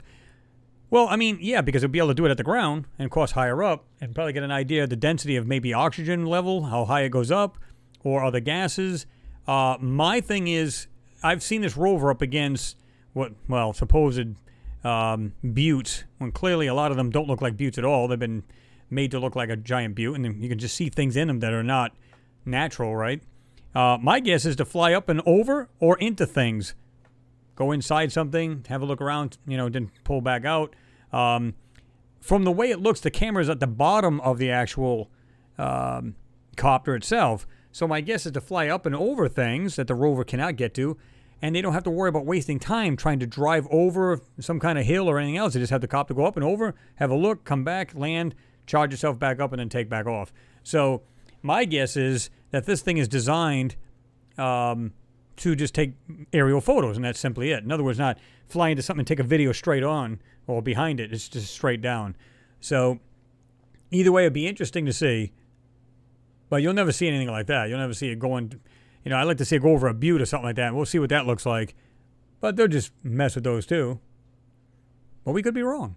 Could absolutely be wrong.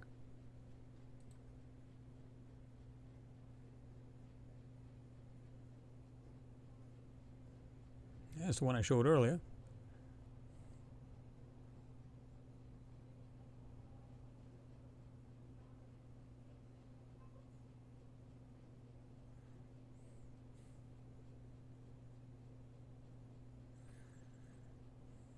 I don't know if you guys heard about that too. I think NASA was trying to send out these small little probes, and I mean little probes, where they're just going to just randomly send them to different planets and have them orbit and just take pictures and everything else, as opposed to something very large. Because, I mean, if you think about it, you can send out a CubeSat and send it to a planet, and once it gets there, it can just fly around and take a few pictures and crash for all I care.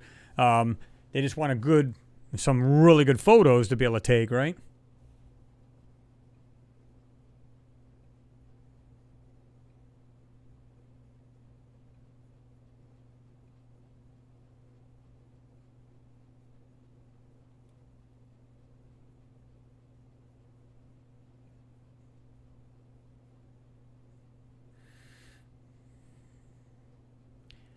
James, you said, Chris, let's take into account the huge amount of ancient carvings, structures, paintings, documents, sightings, government secrecy, videos, photos, and religious history that are all about ET civilizations. Yeah, well, the idea is, like I said, would it all combined, is it all just a gaffe, or is there something more to it?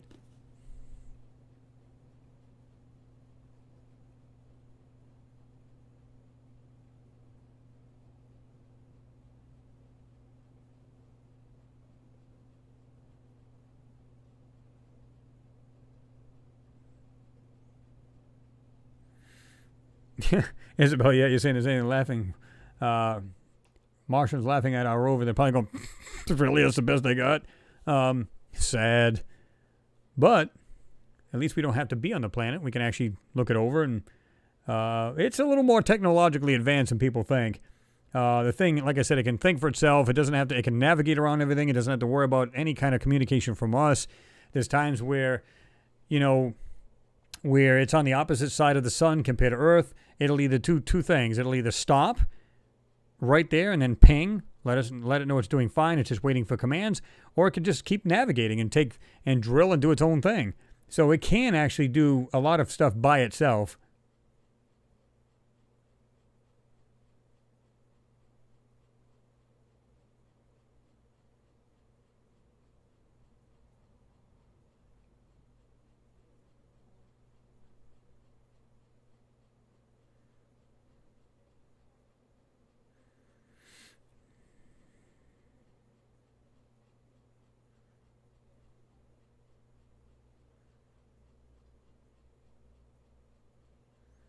Yeah. James, you've seen that too, right? You said seen it, Chris, and we're going to send out plenty of them to get as much information about what is out there.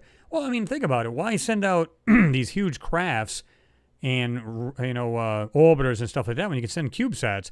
And as long as they have a really, really good camera, which they don't weigh anything, really good camera, send the information back, and the thing can crash into the planet for all I care.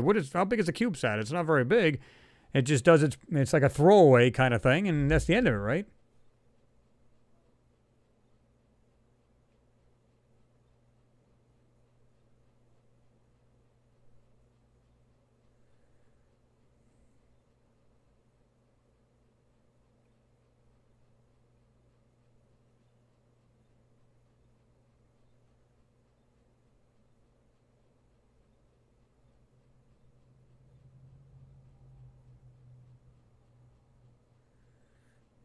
Renee Cruz in the house.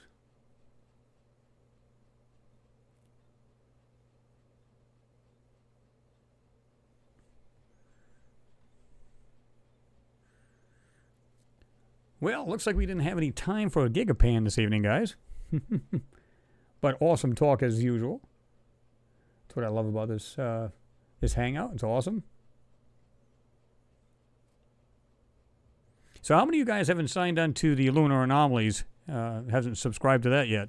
I know there's a lot of you guys have probably seen the channel, or I don't know if you subscribed to it yet, but if you haven't, check it out. I think you guys will enjoy it. A lot of you guys have jumped on board on it, which is good, because it gives you more content, right? That's the way I look at it. And I started so we can kind of separate it. So our own moon and other moons, I'll put on that channel. Now, I have some on Mars Anomalies and Beyond that I had done a while back. I just haven't moved them over. I didn't see any point to do that at that point. So I just said, well, for now on, I'll just do any moon videos or photos we'll analyze on there. So if you guys haven't checked out the Lunar Anomalies and Beyond page, do that and subscribe to that. I think you guys will like it. Again, just more stuff to watch. That's all.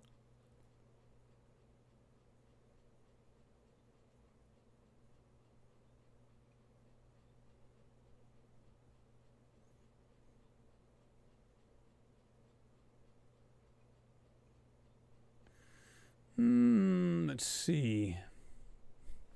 Let me see here.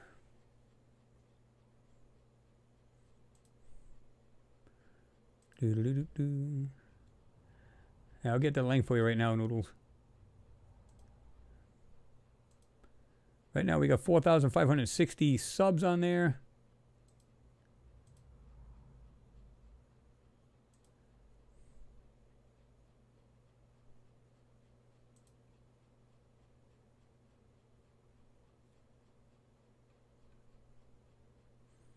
Let me see here. All right. I'll drop you guys a link right here. Let's see. Copy that link. Drop it here. Here's the link to Lunar Anomalies and Beyond. If you guys haven't subscribed to it, please do so. Again, it just gives you guys more stuff to watch. That's all. And like I said, I'm going to be putting that video, that new moon video I got in my editor right now. I'm going to be putting up tomorrow evening, so you might want to check that out. So pretty good stuff.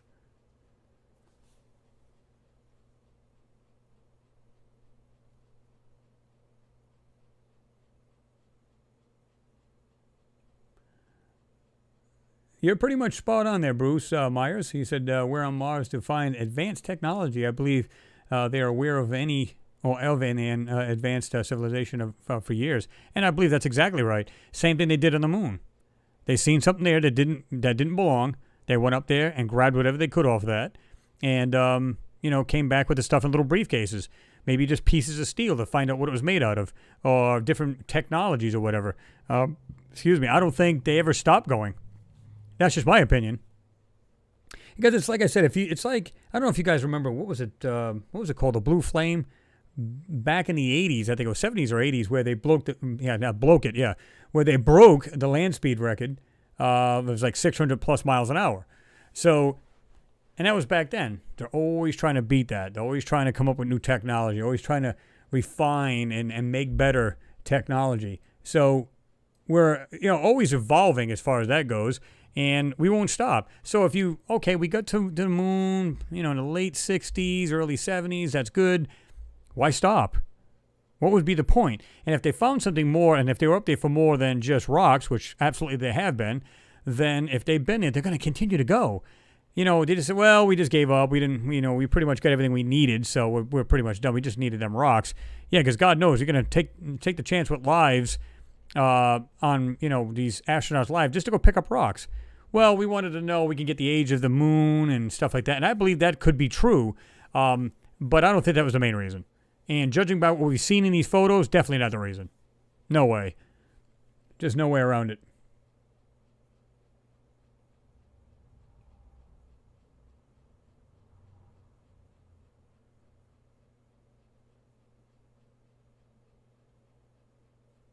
Yeah, I dropped a link there, ArchetypeNet. He said, remember to link the lunar channel.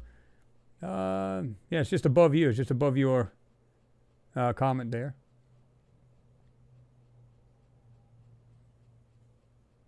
Oh, yeah, a lot of you guys have been. William Johnson, you said, I've been there since day one, Chris.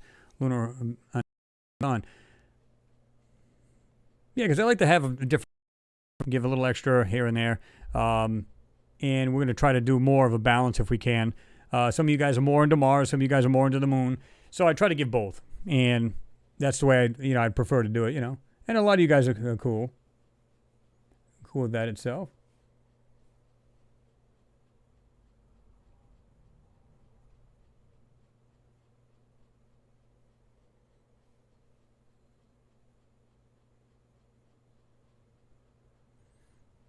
Oh, what's going on with the link here tonight? Is it freezing up on you guys? I'm seeing the same thing. I'm seeing it freeze up here and there. Noodle says, hit that like button, y'all. Yeah, if you guys haven't hit the like button, please do so. We're going to definitely call it a night. We got these 4 trolls that gave the thumbs down, but you know what? I think it's laughable. I think it's kind of funny. Got nothing better to do. I actually had, let me tell you a story real quick. There was a guy that was on there, and I had an argument with him. He says, because I said, you got to laugh at these trolls that come here, and the video's not on, 2 minutes, and they give a thumbs down. And it was funny because the guy says, well, that's because nothing but crap or something like that comes out of your mouth. And I said, then why the F you here? And then I said, well, I'll keep it more user-friendly and, subscriber-friendly. So I said, then why are you here? What's the point? So as we had this exchange, he said, I said, again, why are you here? And he said, well, I don't come here to see ruins on Mars. I said, again, why are you here? I mean, so he literally outed himself. So he's blocked. So he outed himself, showing exactly who one of them was that gave the thumbs down. It's like, what's the point? If you don't want to watch it, why are you here? It's like me. I'm not going to go on another channel and watch something I'm going to hate. So I'm either interested in what he's got to show, or whatever channel it is, and I'm going to subscribe to him. I'm not going to give him thumbs down. I'm just going to be like, okay, I watch a channel, that's not something I'm interested in, and move on. What's the point? It's like some people can't help it. That's just the way they are, You'll get that. And, like I said, it doesn't hurt my feelings. I sleep like a baby at night. They must think, oh, I'm going to give them the thumbs down. Make them feel bad. Buddy, you're not hurting my feelings any.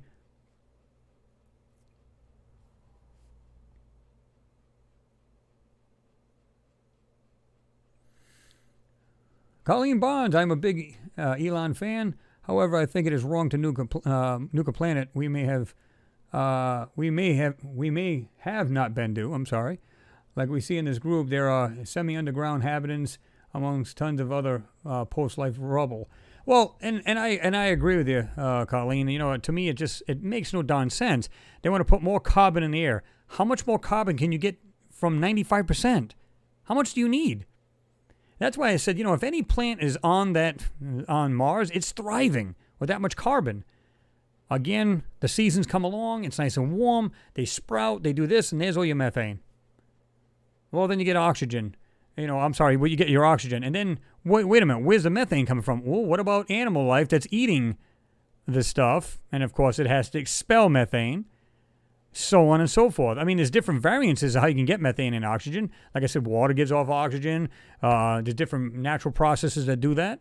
But still, I mean, it's just weird how it just happened to be them two same seasons that everything blooms here in our Earth. Everything grows wild and everything else. When you have different seasons.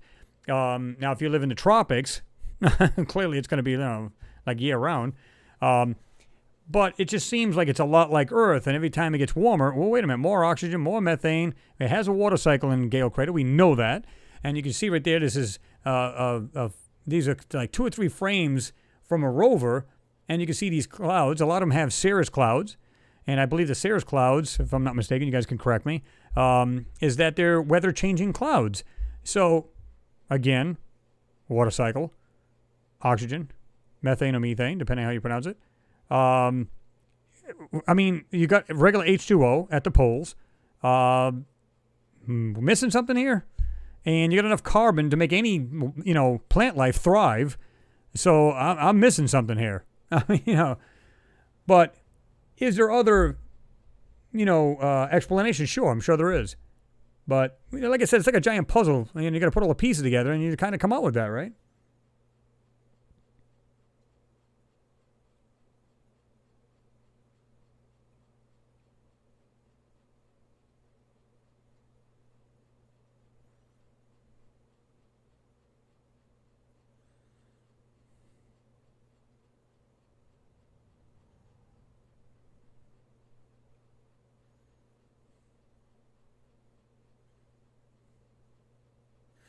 Robert Morgan, yeah, we're just ready to close it out. You said, hi, Chris, sorry I'm late. I was at work. Oh, not a problem, man. You got to do what you got to do, man. Work, family first.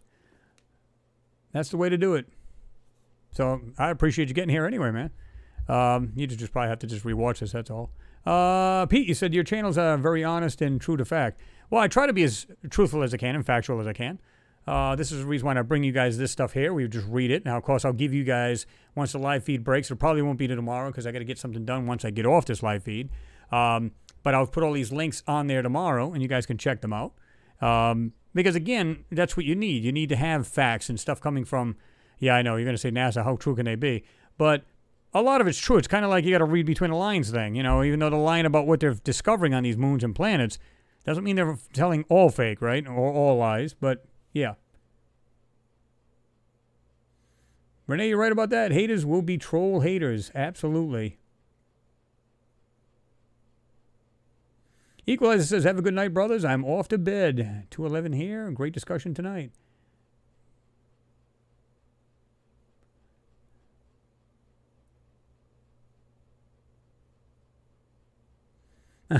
James, thanks.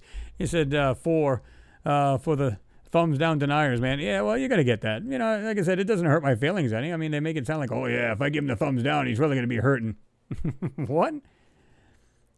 And so it might come as a surprise to them, but I actually live a real life here, It's like this is virtual. The thumbs down thing's not going to hurt my feelings. I just think it's comical how you put I think it was like a 15-minute video. I forget what it was. And it was like not 2 minutes later, it already had like a thumbs down or 2 thumbs down. I was like, ooh, I'm all broken up. Bruce Myers says our universe is absolutely amazing, and we have a long way to go to understand it. We are in our infancy in knowledge. Amazing things are to come. I totally agree with you. Couldn't agree with you more, man. We will definitely get there. And this is the reason why we're like, if you notice, it's like this huge explosion of trying to get out there, see the planets, because I know it's kind of like yourself. Like I said, if you discover, let's say you were the first one to discover the pyramids of Giza, okay? You're not going to stop looking at the one. You're going to be like, oh my God, look at these things. They're huge. And then you're going to, wait a minute, there's smaller ones. You're just going to, there's probably nothing else here. Let's just go home. You're going to want to keep digging. You want to keep looking. You're just so dumbfounded and just curious about what you're seeing. So if they've seen something that's not ours on the moon, Mars, another planet, whatever, they're getting radio signals from other planets or what look like light burst, these fast light burst, radio burst, as they call it. You're just inquiring minds want to know. You want to know more. You want to absorb more of this information. You're curious. That's what we are. We're a curious race of people. So what are you going to do? You're going to do everything you can to find out more about, especially, it's kind of like, the movie Prometheus. They want to find out, who our creators were and what their world was like and everything else and, why they tried to kill us off or why they made us to begin with and kill us off, whatever. But regardless, you just want to suck in this information and you want to know more. I wouldn't stop at the moon and go, oh, there's a couple of structures there. Well, it was just on the moon. That was it. Okay, good enough for me. Good night, guys. No, you're not going to do that. wait a minute, what else is on these planets? They were flying to Mars back in the 40s and 50s, doing flybys and trying to do landings and everything else. Of course, a lot have failed. But then finally we got there, what was it, in late 50s, I think it was? Early to late 50s, they finally got on Mars and stuff like that, or just flybys. Just crazy things. And, the Soviet Union was trying to do it. They failed, we failed. But we got there. Why is everybody trying to get to that planet so bad? And now we got Russia going, China going, India's there. The list goes on. So there's a reason for it. It's a curiosity thing. Forgive the pun. But there's a reason why we're going there. It's kind of like everybody wants to go to the moon for what? Ooh, look, dusty rocks. That's it? Come on. There's more to it than that. That's all there is to it.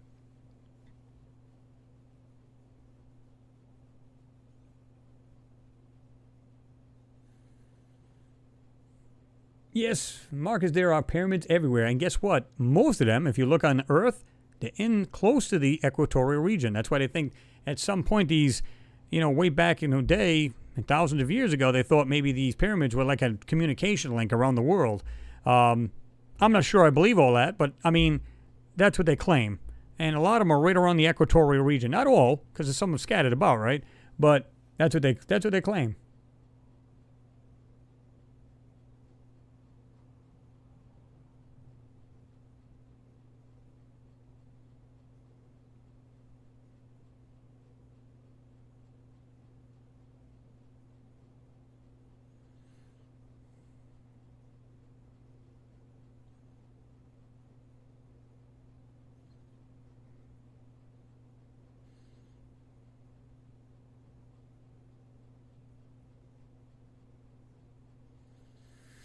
All right, guys, I'm going to get on out of here. Again, another awesome hangout as usual. In fact, when I had dinner before I even came on here, and I was like, man, I can't wait. Let's get this thing fired up. So it was just good to have everybody on here. As always, man, you guys are great support, great communication with everybody. Everybody talks amongst themselves. And just remember, everybody's trying to find the answers. So whether you have your own channel and you're doing your own thing, kudos to you for trying to get the truth out if that's what you're doing.